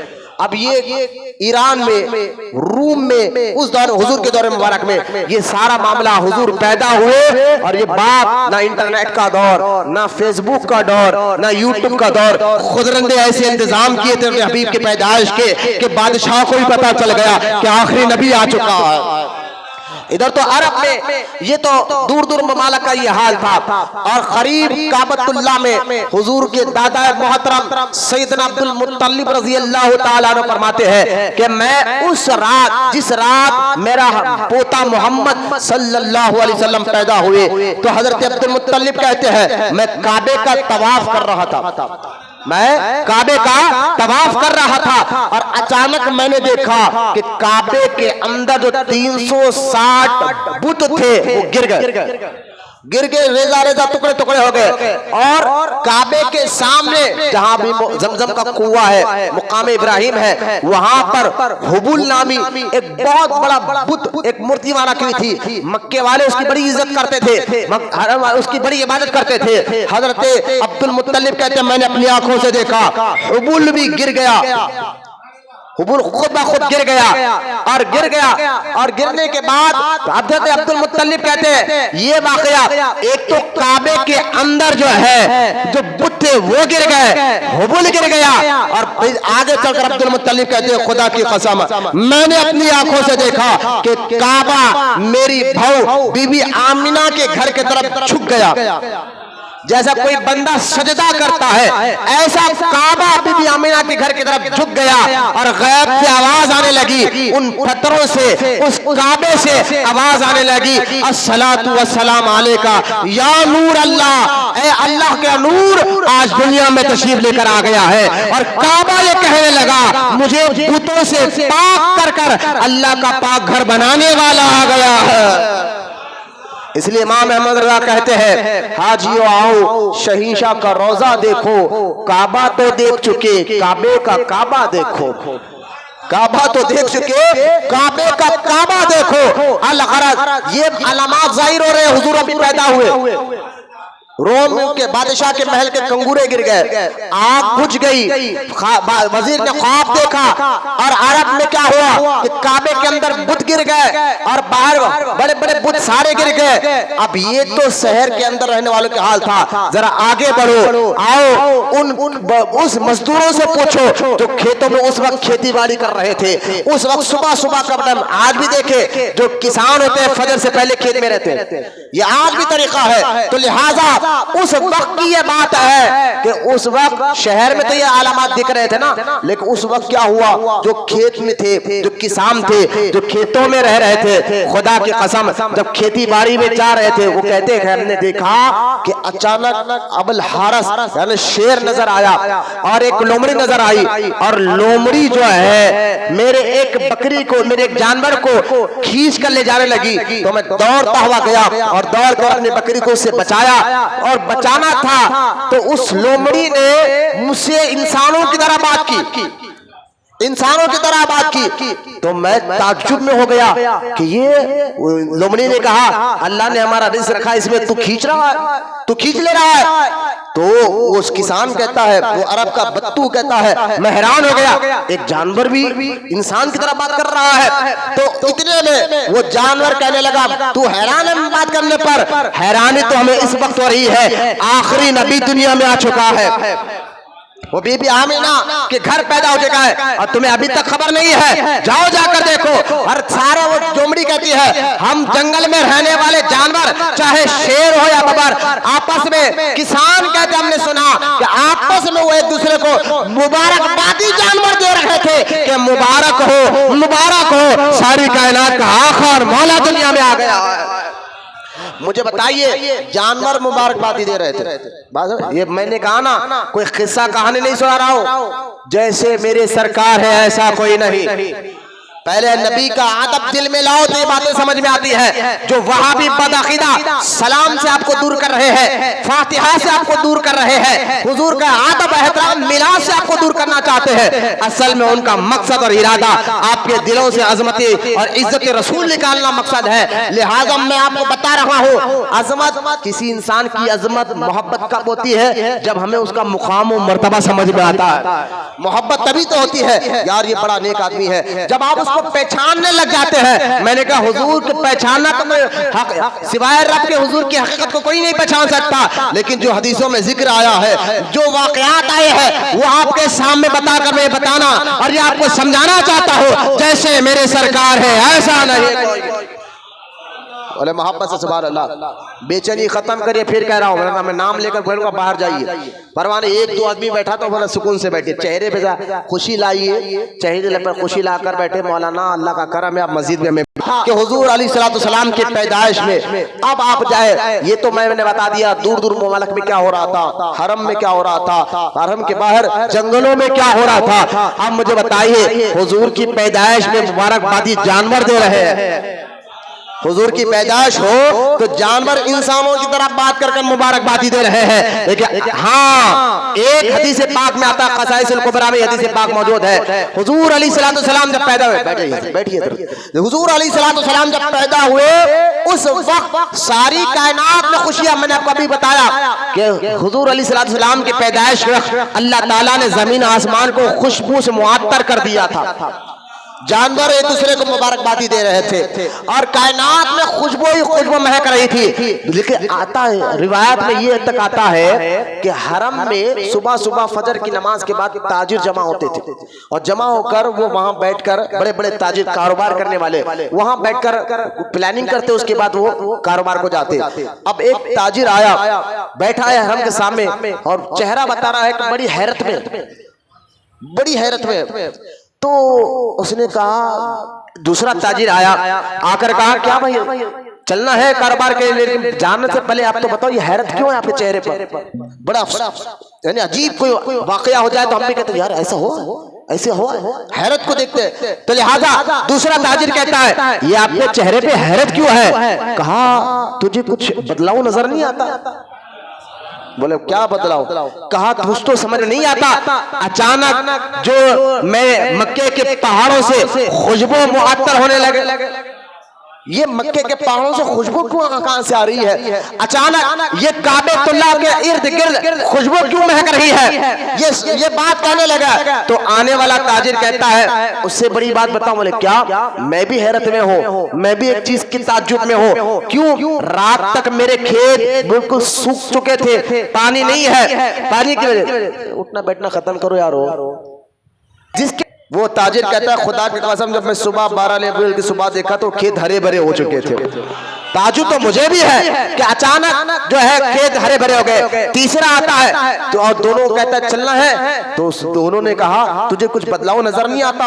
काबतुल्लाह में खुशबू महक रही है, पहाड़ों से खुशबू महक रहे हैं, इसके खेत रात तक कुछ जो है सूख चुके थे, अचानक सुबह हरे भरे हो गए हैं, कुछ बदलाव नजर नहीं आता, ये हो क्या हो गया है? तो तीसरा आने वाला कहता है खुदा की कसम मैं उससे बड़ी ताजुब की बात तुम्हें करने आया हूँ। बोलो वो क्या बात है? फरमाया कि सुनो, मेरा बाप कई महीनों से बीमार था, शिफा मिल नहीं रही थी, बड़े बड़े डॉक्टरों को बताया, बड़े बड़े तबीबों को बताया, शिफा नहीं मिल रही थी, वो अपने बिस्तर से उठ नहीं सकता था, करवट बदल नहीं सकता था। लेकिन जब मैं 12 रबीउल की सुबह जब मैंने अपने बाप को देखा तो तंदुरुस्त हो गया, वो जो है सेहतमंद हो गया, बल्कि उठ के चलने लग गया। मैं हैरान हूँ कि आज ये हो क्या हो गया है कि अचानक मेरा वालिद तंदुरुस्त हो गया। उनको क्या पता था हुजूर की विलादत की खुशी में अल्लाह ताला मरीजों को शिफा बांट रहा था। बोला मोहब्बत से सुभान अल्लाह। अल्लाह हुजूर की विलादत की खुशी में शिफा बांट रहा था। वो कहता मैं खुद ताजुब में हूँ, रात तक जो बाप बीमार था सुबह सेहतमंद हो गया। चौथा आता है, पहले कई चलने की बात है, कहा तुम्हें मक्के में अजीब मामला समझ में नहीं आ रहा है कि काबे के पास से खुशबू महक रही है, पहाड़ों से खुशबू महक रही है, इसके खेत अचानक सुबह हरे भरे हो गए, इसका बाप अचानक जो है इसका शिफायाब हो गया। वो कहता है आने वाला चौथा, मैं इससे बड़ी ताज्जुब की बात बताऊं? क्या बताओ? तुम तमाम जानते हो अल्लाह ने मुझे बहुत माल दिया, मैं मालदार आदमी हूँ, पैसे वाला आदमी हूँ। जब मैं सुबह घर से बाहर निकलता था तो फकीरों की लाइन मेरे घर के बाहर खड़ी होती थी, लेकिन आज मुझे ताज्जुब हुआ, बरसों से ये चलते हुए आ रहा था कि मैं घर से बाहर निकलता मंगने वालों की लाइन नजर आती थी, लेकिन आज जब मैं बाहर आया, खुदा के कसम चौथा आने वाला कहता है मैंने एक भी भिखारी को नहीं देखा, मैंने एक भी फकीर को नहीं देखा। मैं खुद ताज्जुब में हूँ कि आज ये हो क्या रहा है। तो उनको क्या पता था कि अल्लाह ताला ने हुजूर की विलादत का सदका उनको मार दिया था,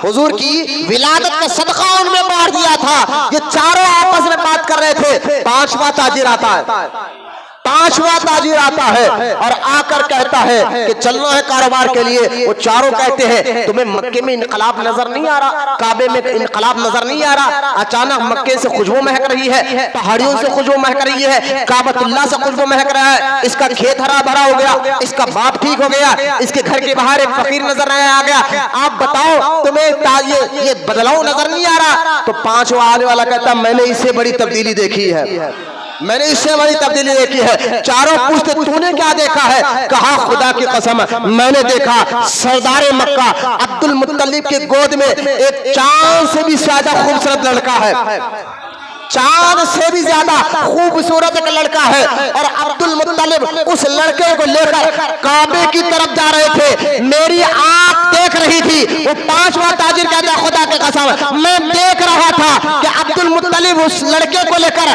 काबे की तरफ जा रहे थे, लेकिन काबा खुद चलकर उस लड़के की तरफ आ रहा था। आप बोलो जैसे मेरे सरकार है ऐसा, जैसे मेरे सरकार है ऐसा। कोई मुगालता नहीं है, कोई ये बड़ी बात नहीं है। ये बात आकर आपके जहन में बैठ जाए कि अल्लाह ताला के महबूब हुजूर की जात मुबारक है, तो ये सारी बातें आपको आसानी से समझ में आ जाएगी। वरना जो वहां भी बिठा रहे ना बड़े भाई की तरह थे, हमारी तरह थे, तो ये बातें समझने आपको मुश्किल हो जाएगी अगर उनकी बातों में आप आ जाएंगे। ऐसे वसवसों से अल्लाह की पनाह मांगे। हम नबी को खुदा नहीं कहते, ना खुदा का बेटा कहते हैं, ना खुदा के बराबर कहते हैं। अकीदा सुने, ना हमारे नबी खुदा है, ना खुदा के बेटे हैं, ना खुदा के बराबर है, और ना हमारी तरह है, ना हमारी तरह है। लिहाजा ये अकीदा आप लेकर चलो। लिहाजा आप देखे ये मुकाम मर्तबा अल्लाह ताला ने हुजूर को अता फरमाया। हुजूर की विलादत जब हुई तो सैयदा बीबी आमिना कहती है कि पहले तो कोई दाइया मेरे पास थी नहीं, क्योंकि हुजूर के बाद हुजूर का अभी अपनी माँ के पेट में 6 महीने का अमल था, आपके वालिद दुनिया से तशरीफ लेकर, और बीबी आमिना के जब हुजूर पैदा हुए उस वक्त कोई दाई मौजूद नहीं थी, कोई दाई आना भी नहीं चाहती थी कि जिनके वालिद नहीं है तो हमें इनाम क्या मिलेगा। लिहाजा हजरत जिब्रील अलैहिस्सलाम अल्लाह की बारगाह में गए, और हदीस पाक में आता है जिब्रील अल्लाह की बारगाह में गए और कहा या अल्लाह आज तेरा हबीब की पैदाइश का वक्त है और मक्का में कोई दाई उसकी खिदमत के लिए आने तैयार नहीं, मक्का में कोई दाई जो है तेरे हबीब की खिदमत के आने के लिए तैयार नहीं। हर दाई कहते हम नहीं आएंगे, हम नहीं आएंगे। तो अल्लाह ताला ने फरमाया जिब्रील उन दाइयों को मैंने ही रोका है, बोला ना वहां पर सुभान अल्लाह, उन दाइयों को मैंने ही रोका है। कहा या अल्लाह क्यों? फरमाया इसलिए कि मेरा हबीब भी पाक और मेरे पाक महबूब को मैं और पाक दाइया देना चाहता हूँ, पाक महबूब को पाक दाइया देना चाहता हूँ। अब ये दाई समझेगा हम नहीं आ रहे हैं, अल्लाह ने उनको रोक दिया और कहा जिब्रील जाओ जाओ हजरत हाजरा के पास है जो इस्माइल अलैहिस्सलाम की माँ है, बीबी हाजरा, और जाओ हजरत सारा के पास, और जाओ हजरत आसिया के पास, इनको इन पाक, और जाओ हव्वा के पास, बीबी हव्वा के पास, बीबी हाजरा के पास, और बीबी सारा के पास, बीबी आसिया के पास, इनको लेकर जाओ और ये मेरे हबीब की विलादत के वक्त दाइयों का काम करेगा। बोला मोहब्बत से सुभान।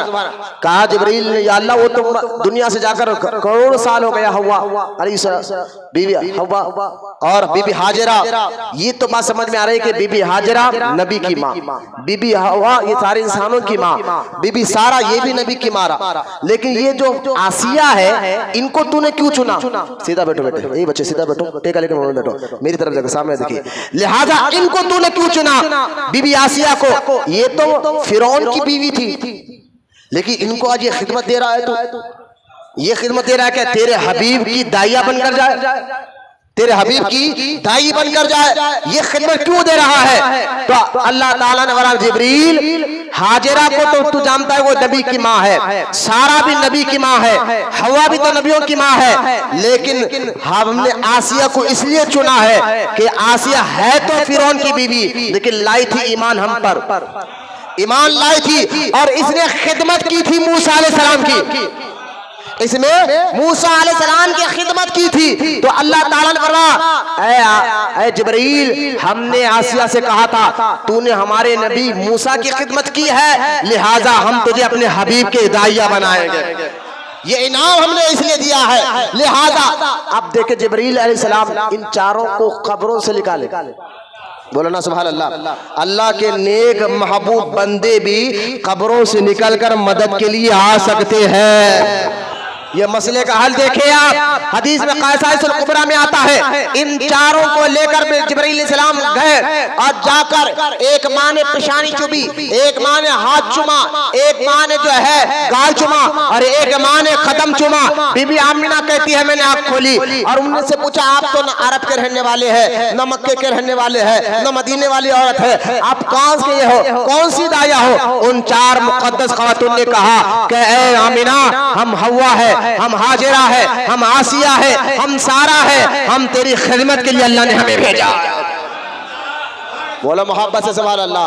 बोले ये क्या कह रहे हो? मैंने कहा तुम यही तो नहीं समझ सके जैसे मेरे सरकार है ऐसा कोई नहीं, लिहाजा फिर आपकी पैदाइश हुई, और पैदाइश होने के बाद हुजूर की फूफी वहां पर आई, जिसका नाम है सैयदा सफिया।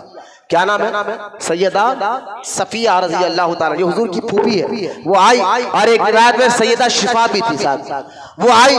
चाहे देखो आमिना के घर लड़का तो हो गया, अब बच्चा हुआ है तो उसको साफ करना चाहिए, उसको पाक करना चाहिए। इतना तो तमाम जानते हैं ना कि जब बच्चा पैदा होता है तो खून उसके बदन पे लगा हुआ होता है, थोड़ी गंदगी उसके बदन पे लगी होती है, इसीलिए तो उसको निलाया जाता है, गुस्ल दिया जाता है। जब दौड़ते हुए सैयदा सफिया कहती है, सैयदा शिफा कहती है, हम दौड़े और बीबी आमिना के घर गए ताकि उस लड़के को निलाए, तो खुदा की कसम हमने देखा कि हुजूर अलैहिस्सलाम जैसा पैदा हुए, उनके जिस्म बिल्कुल पाक और साफ था, गंदगी का नामो निशान नहीं था।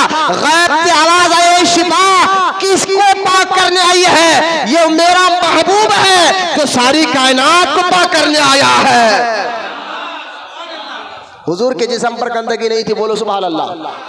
कोई गंदगी, कोई खून, कोई गुस्ल की जरूरत क्यों? जैसे मेरे सरकार है ऐसा कोई नहीं है। अच्छा सुने, और हुजूर जब पैदा हुए तो दो चीजें और, एक तो पाक, बोलो मोहब्बत से सुभान अल्लाह, पाक जिस्म पाक, बिल्कुल कोई गंदगी नहीं थी। दूसरा, हुजूर खतना शुदा पैदा हुए, और तीसरा नाफबुरीदा पैदा हुए। नाफबुरीदा समझे? नाफबुरीदा क्या है? जो शादीशुदा हजरात वो जानते हैं, लेकिन मैं फिर कह रहा हूँ, हुजूर की विलादत है तो कुरान को जहन में रखकर सुनिए, कोई गलत ख्याल हमारा दूसरी तरफ ना चले जाए कि मौलाना कितनी अंदर की बात आप बता रहे हैं। मैंने कहा कुरान जहन में रखो, हुजूर की मोहब्बत आ जाएगी। और ये बातें सुनो, ये बात आपको समझना होगा। नाफ बुरीदा पैदा हुए, खतनाशुदा पैदा हुए ये समझ में आ रहा है, पाक पैदा हुए ये समझ में आ रहा है, नाफ बुरीदा क्या है? तो देखिए जब हमल ठहरता है और औरत का जो खून जो महीने का आता है वो बंद हो जाता है, उसी खून के नुतफे से अल्लाह इंसान के जिस्म को बनाता है। बोला मोहब्बत से सुभान अल्लाह। क्या बनाता है? उसी नुतफे से, उसी खून से माँ के पेट में बच्चे का जिस्म बनता है, गुर्दे बनते हैं, दिल बनता है, आग बनता है। ये खुदा की कुदरत है कि बोले सुभान अल्लाह। अब मैं समझता हूँ ये आसान है समझना, जो साइंस के स्टूडेंट है, ये साइंस इतनी टेक्नोलॉजी, ये कोई बात मैं समझ छुपी हुई बात नहीं है, सबको मालूम है कि माँ के पेट का खून जब रुक जाता है, जब हमल ठहर जाता है, उसी खून से जिस्म तैयार होता है, गुर्दे तैयार होते हैं, दिल तैयार होता है, और फिर वो तैयार होकर माँ की जो बम्बी की नफ्स है, वो नफ्स और बेटे की नफ्स दोनों जुड़ जाते हैं। इस नफ्स की नाली को कहते हैं नाफ बुरीदा। इसको क्या कहते हैं? नाफ कहते हैं। जो माँ के पेट से जब बच्चा पैदा होता है तो डॉक्टर उस नाफ को काट कर, बच्चे के नाफ को काट कर अलग कर निकालते हैं। अब मुझे बताए, हुजूर पैदा हुए अलैहिस्सलातु वस्सलाम, हमारे आका पैदा हुए तो नाफ काटने की जरूरत नहीं है, क्योंकि अल्लाह ने उससे भी आपको पाक रखा है, उससे भी आपको अल्लाह ने पाक रखा है। अब मुझे और बात आपको समझाना चाहता हूँ कि नाफ का अंदर जब बच्चा पैदा हो, बड़ा होता है, हमल ठहरता है, हमल बढ़ता रहता है, वो माँ का खून उस बच्चे की ग़िज़ा बन जाता है, वो खून से बच्चे को ग़िज़ा मिलती है। लेकिन मुझे बताए, मेरे आका जब पैदा हुए तो नाफ बुरीदा पैदा हुए, वो चीज थी नहीं, तो हुजूर की ग़िज़ा क्या थी? तो इमाम अहमद रज़ा यही तो कहते हैं कि या रसूल अल्लाह, तेरी नस्ल पाक में है बच्चा नूर का, तू है आने नूर, तेरा सब घराना नूर का। मेरे आका को उस ग़िज़ा के भी अल्लाह ने मोहताज नहीं रखा। मेरे और आपके नबी को माँ के पेट में जो ग़िज़ा माँ के जरिए अल्लाह देता है, उसका भी मोहताज नहीं रखा। बोले ना मोहब्बत से सुभान अल्लाह। हुजूर पैदा हुए तो पाक पैदा हुए, हुजूर पैदा हुए तो नाफ बुरीदा पैदा हुए, हुजूर पैदा हुए खतनाशुदा पैदा हुए। और सुने, जब बीबी आमिना कहती है, क़साइसुल कुबरा में मौजूद है, सैयदा आमिना कहती है, हुजूर जब पैदा हुए तो मेरे जिस्म से नूर निकला। बोला ना सुभान अल्लाह। आप नहीं समझे, नूर निकला, नूर। और वो नूर इतना निकला थी तो मैं मक्का में अपने घर में, लेकिन मैंने मुल्क शाम के महलों को देखा है, मुल्क शाम के महलों को देखा है। आप अंदाजा करें, बीबी आमिना कह रही है कि हुजूर के पैदाइश के वक्त गंदगी बाहर नहीं आई, कौन बाहर नहीं आया, नूर आया। बोलो ना सुभान अल्लाह। नूर आया। नूर की एक मिसाल मैं आपको समझाना चाहता हूँ। ये लाइट की जो रोशनी है, नूर है। ये क्या है? लाइट की रोशनी क्या है? नूर है। अच्छा, इस रोशनी, अब ये देखिए ट्यूबलाइट है, ये कितने 60, इसको और बढ़ा दो 70, 80, 90, जैसा जैसा आप बढ़ाते जाओगे इस रोशनी के सामने बैठ नहीं सकेंगे। अगर 1000 वाट की हो जाए, 2000 वाट की हो जाए, 5000 वाट की हो जाए, उसकी गर्मी ऐसी होगी उस नूर की, आप बैठ नहीं सकेंगे। अच्छा, जैसा जैसा रोशनी बढ़ते रहती है, रोशनी जैसा जैसा बढ़ते रहती है, अब सामने वाला नजर नहीं आता है ना। कभी रोशनी आंखों में मार रही तो सामने कोई नजर आता। ये भी मिसाल, एक गाड़ी जो है वो चलाते हैं, और जो लोग मुझे बताइए कि रोशनी बढ़ रही है, सामने क्या है नजर नहीं आता। ये रोशनी दुनियावी रोशनी है, लेकिन बीबी आमिना कहती है, खुदा की कसम, हुजूर पैदा हुए।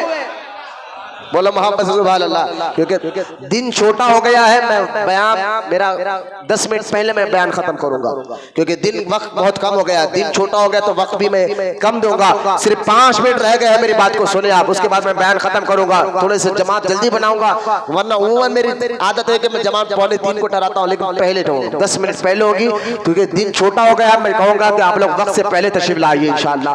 आप गौर फरमाए कि बीबी आमिना कह रही है, हुजूर पैदा हुए, रोशनी बाहर आई।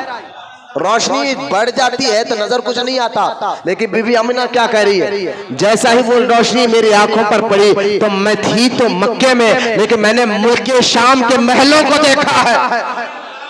तो मैं कहना समझाना ये चाहता हूँ, रोशनी किस चीज की? हुजूर के नूर की पड़ी माँ की आंखों पर, तो अल्लाह ने गैब के पर्दे आंखों से हटा दिए, गैब के पर्दे आंखों से हटा दिए। और बीबी आमिना ने मुल्क शाम के महलों को अपने घर में रहकर देखा।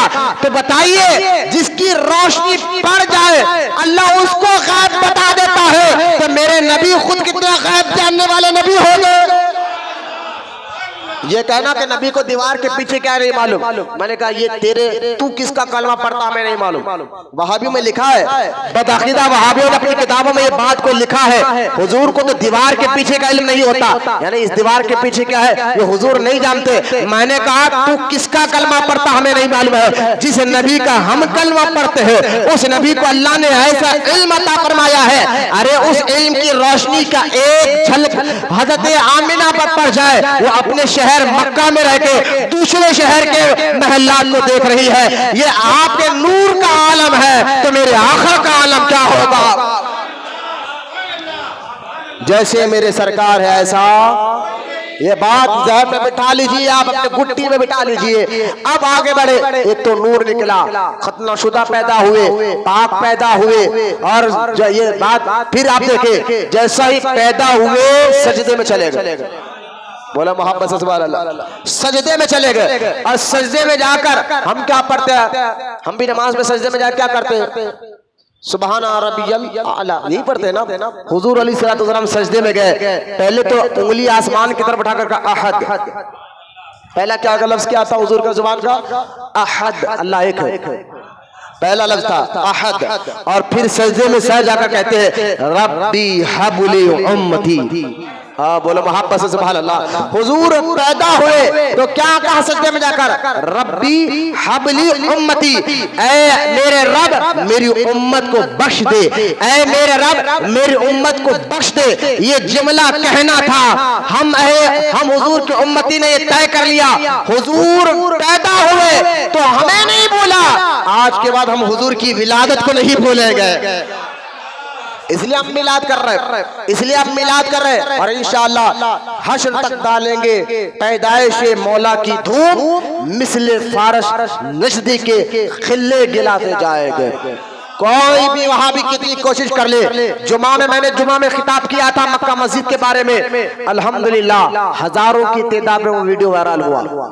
कमेंट्स आए, किसी बच्चों ने कहा मौलाना आपने तो हमारी आंखें खोल दी, हैदराबाद के वहाबियों से हम आज के बाद बचे रहेंगे। मैंने कहा अल्लाह तेरा शुक्र है, मौला तेरा शुक्र है। मेरा मकसद मेंबर पर बैठकर अपनी तकरीर की वाहवाह नहीं करना, वाहवाह होना है तो सिर्फ आमिना के लाल के होना है। पीर मामा हम ना किसी को मुरीद बनाने के मकसद से बयान करते हैं, ना शागिर्द बनाने के मकसद से बयान करते हैं। हमारा मकसद यही होता है कि अल्लाह का बंदा महबूब तक पहुंच जाए, हुजूर तक पहुंच जाए, हुजूर की आज़मत को समझ जाए। तो जो हुजूर तक पहुंच जाता है अल्लाह उससे राजी हो जाता है। हुजूर की मिलाद पर चिड़े मक्का मस्जिद में जब मिलाद का खुतबा हुआ जो 120 साल से हो रहा है, आखिरी निजाम 6वें और 7वें निजाम उस्मान अली बादशाह, महबूब अली बादशाह, ये दोनों निजाम के दौर में बानी जाम निजामिया मौलाना अनवारुल्लाह खान फारूकी रहमतुल्लाह ताला अलैह ने खुतबा मिलादुन नबी का मक्का मस्जिद में शुरू किया था। 120 साल से वो खुतबा हो रहा है, और जिस खुतबे में वो मौलाना ठहर कर जो है हुजूर की शान के मुताबिक कुरान की आयतें पढ़ते हैं। मैंने इस पर जवाब दिया और अल्लाह का शुक्र है मौला इखलास की बुनियाद पर दिया था, ना वाहवा के लिए ना हाथ पैर चुमाने के लिए, बल्कि अल्लाह की रजा के लिए दिया था। बहुत ज्यादा वायरल वीडियो हुआ, जहां तक पहुंचना था पहुंचा, जहां तक पहुंचना था पहुंचा। उन्होंने कमेंट कर कर कहा दम है तो आओ हमारे पास। हमारे बच्चों ने कहा ठीक है भाई, हम लड़ना नहीं चाहते, ना हम किसी झगड़ा चाहते ना एहतजाज चाहते, दम है माँ की हलाली बेटे हो। हाँ मैं ये बार बार क्यों कह रहा हूँ मालूम है? माँ की हलाली बनो, माँ की हलाली बनो, क्योंकि हुजूर ने फरमाया मेरी गुस्ताखी सिर्फ हरामी कर सकता है। हाँ ये हदीस है, सरकार ने कहा मेरी गुस्ताखी, मेरी नाफरमानी, मेरी गुस्ताखी, हुजूर की शान में गुस्ताखी। जैसा कि एक पड़ोसी मुल्क में एक हरामी है जो कह रहा है कि नबी अनपढ़ थे, माज़अल्लाह पढ़ना लिखना नहीं आता था, नबी उम्मी थे, अनपढ़ थे, और बाद में तौबा तौबा कर रहा है। मैंने कहा तू अपनी माँ का बेटा हो ही नहीं सकता, कहीं ना कहीं तेरी माँ से गलती हुई तब तू पैदा हुआ। आप कहेंगे क्या आप कह रहे मौलाना? मैंने कहा मैं नहीं, कुरान में सूरह कलम में अल्लाह भी यही कहता है। कुरान में है सूरह कलम आयत नंबर 13, वलीद बिन मुगीरा ने हमारे नबी की शान में गुस्ताखी के लिए हाथ उठाया तो अल्लाह ताला ने उसके मुताबिक कुरान में आयत उठाकर कहा, हबीब ये तो अपने माँ का बेटा नहीं है, यानी हलाली नहीं है। और जब वलीद बिन मुगीरा ने अपनी माँ की गर्दन में तलवार रखकर पूछा था कि जो उस नबी की जुबान से मैं सुनकर आया हूं जिस नबी से कभी झूठ निकला ही नहीं, उस नबी ने कहा कि मैं अपने बाप का बेटा नहीं हूं, बता सच सच बता। तो माँ ने कहा हाँ, अगर तेरा बाप का बेटा हलाली होता तो तेरी हिम्मत नहीं होती कि माँ की गर्दन पे तलवार रखता। तू हरामी है, तेरा बाप ना मर था, दौलत बचाने के लिए मैंने मुकाला किया है। तो इस कुरान की आयत हदीस से पता चलता है हुजूर का गुस्ताख हरामी होता है। मैंने इस बात पर बयान किया था, एक वहाबी को बड़ा चुरका लगा कि हम माँ के पले हैं। मैंने कहा माँ के पले तो तकलीफ क्यों हो रही, तारीफ किसकी हो रही थी मक्का मस्जिद में, तुम्हारे अब्बा की या मेरे अब्बा की? बोले हुजूर की तारीफ हो रही है, तुझे क्यों चुरका लगा? जिसकी तारीफ कुरान में अल्लाह कर रहा है और 12 रुपए को खुतबे में जो है आयतें पढ़े हैं, तुझे क्यों चुरका लगा? तो मैंने कहा हम लड़ने नहीं, हम इल्मी बात करने के लिए तैयार हैं। कुछ जो शर्त है हम तैयार हैं, आओ लड़ने के लिए नहीं, तुम भी बैठो हम भी बैठेंगे, कुरान हदीस से हम साबित करेंगे जैसे मेरे सरकार है ऐसा कोई नहीं। हुजूर पैदा हुए तो मुझे बताया आम बच्चों की तरह पैदा नहीं हुए, जब पैदा होने में हुजूर हमारी तरह नहीं तो पैदा होने के बाद हमारी तरह बन जाएंगे। ये क्या बातें हैं? लिहाजा ये मेरे आका अलैहिस्सलाम की विलादत मुबारका के चंद वाकयात मैंने आपको सुनाए कि सरकार अलैहिस्सलाम फिर वहाँ, क्योंकि अरब का ये दस्तूर था, बात खत्म करो 2 मिनट दीजिए, कि अरब का ये दस्तूर था जब भी वहाँ बच्चा पैदा होता उस बच्चे को अरब के लोग दूर गांव के देहात में भेजाते कुछ दिन के लिए। और बीवी दाई हलीमा जो है जो बनो कबीला 7 से रहने वाली थी, वहां से एक बीमार ऊँटनी को लेकर आई मक्कातुल मुकर्रमा में।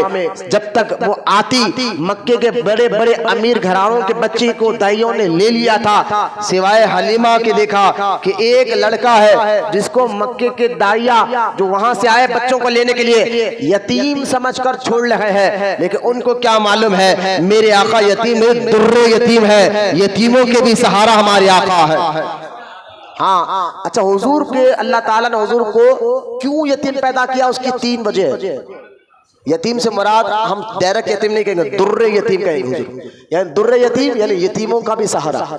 बोला मोहब्बत से तुम्हारा। ये 3 वजह सुन ले, हम बात खत्म कर रहे हैं। एक वजह ये कि पहले वजह ये कि अल्लाह ताला हुजूर के पैदा हुए से पहले वालिद का इंतकाल, पैदा होने के बाद माँ का इंतकाल, लिहाजा अल्लाह नहीं चाहता था कि हुजूर पर हुजूर के माँ और बाप का एहसान हो कि हमने पाला है, हमने तरबियत की है, अल्लाह नहीं चाहता। बोलो मोहब्बत से सुभान अल्लाह। एक तो ये इसलिए जल्दी माँ और बाप को अल्लाह ने अपने पास बुला लिया।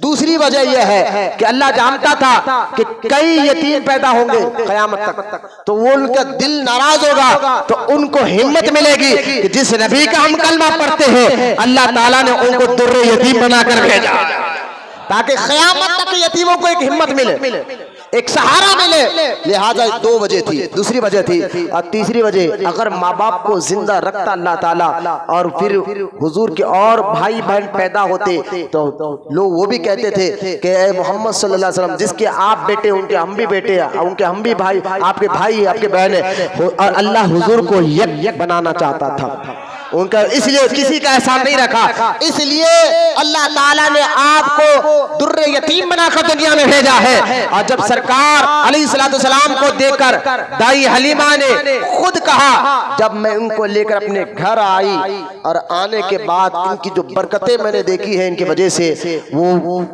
सुनने और समझने के काबिल थे, लेकिन वक्त नहीं है। मैंने अभी कहा दिन छोटा हो गया है, तो बाद में 10 मिनट पहले अपने बयान खत्म कर रहा हूँ। आने वाला जुमा है, दिन छोटा होता रहेगा, तो आप फौरन थोड़ा वक्त से पहले आ जाइए। अब मैं आपको बताऊंगा आगे दाई हलीमा के घर से फिर हुजूर की जिंदगी की जो सीरत मुबारका है। वहां भी कहते तुम अजमत बताते हो, सीरत क्यों नहीं बताते? मैंने कहा हम हुजूर की अजमत के साथ साथ हुजूर की सीरत बताएंगे। हम इताअत और इत्तिबा दोनों करते हैं। इताअत भी चाहिए, इत्तिबा भी चाहिए। इताअत कहते हैं इज्जत को, इत्तिबा कहते हैं इताअत। उनके बात को मानने के लिए पहले हम उनकी इज्जत तो दिल दिमाग में बिठा दे कि जैसे मेरे सरकार है ऐसा कोई नहीं। उसके बाद उनकी सीरत, उनकी आदतें, उनके अखलाक, उनका उठना बैठना, ऐसे प्यारे अखलाक अल्लाह ने हुजूर को अता फरमाए हैं कि आज तक भी कोई उन जैसा न पैदा हुआ है न क़यामत तक पैदा हो सकता है। बड़े बड़े तहकीकदान ने ये बात कह दी है कि इस दुनिया में बहुत से लोग किसी न किसी को फॉलो करते हैं, लेकिन जो फॉलोअर हमने मोहम्मद रसूलुल्लाह का देखा है वो क्यों? क्योंकि आपकी आदतें वैसी थी, आपके अखलाक वैसे हैं, आपकी मिजाज वैसे है, आपका फरमान ऐसा है, आपकी आदतों का आफाकी पहलू, आपकी सीरत का आफाकी पहलू क्या था। अल्लाह अगर जिंदगी रखा तो आने वाले जुम्मा में मैं आपको बताऊंगा हुजूर की अदाओं का असर आज तक और क़यामत तक के लोगों पर कैसा पड़ रहा है। आज तक लोगों पर आपकी अदाओं में इंसानों के कितने फायदे, आपके तरीके में चलने वालों पर अल्लाह कैसी इज्जतों को नवाजता है, आपके तरीके के अपनाने वालों को अल्लाह पाक दुनिया में जिस्म भी सलामत रखता है, दुनिया से जाने के बाद उनको इज्जत से नवाजता है। तो इनकी अदाओं में अल्लाह ने बहुत सी खूबियां रखी। उनके चलने फिरने, उठने बैठने, बातचीत का हर तरीका अगर एक इंसान अपना ले तो अल्लाह उसको भी इज्जत से नवाजता है। और हर अक्लमंद आदमी कहता है इंसान ऐसा ही होना चाहिए। बोलना भाई सुभान अल्लाह। जैसे मेरे सरकार है ऐसा कोई, लेकिन हर अक्लमंद ये कहता है ऐसा इंसान होना चाहिए, इनको फॉलो करना चाहिए, इनकी बात मानना चाहिए, क्योंकि अल्लाह ने इनको ऐसा मुकाम और मर्तबा अता फरमाया है। अल्लाह की बारगाह में दुआ है अल्लाह हम तमाम को कहने सुनने से ज्यादा अमल की तौफीक अता फरमाए। जितनी देर से बूढ़े बच्चे नौजवान यहाँ बैठे मौला इनके बैठने को कबूल फरमा। अल्लाह ताला हम सच्चा आशिक रसूल बना और क़यामत तक हमारी नस्लों में आशिक रसूलों को पैदा फरमा। वमा अलैना इल्लल बलाग वल्हम्दुलिल्लाहि रब्बिल आलमीन।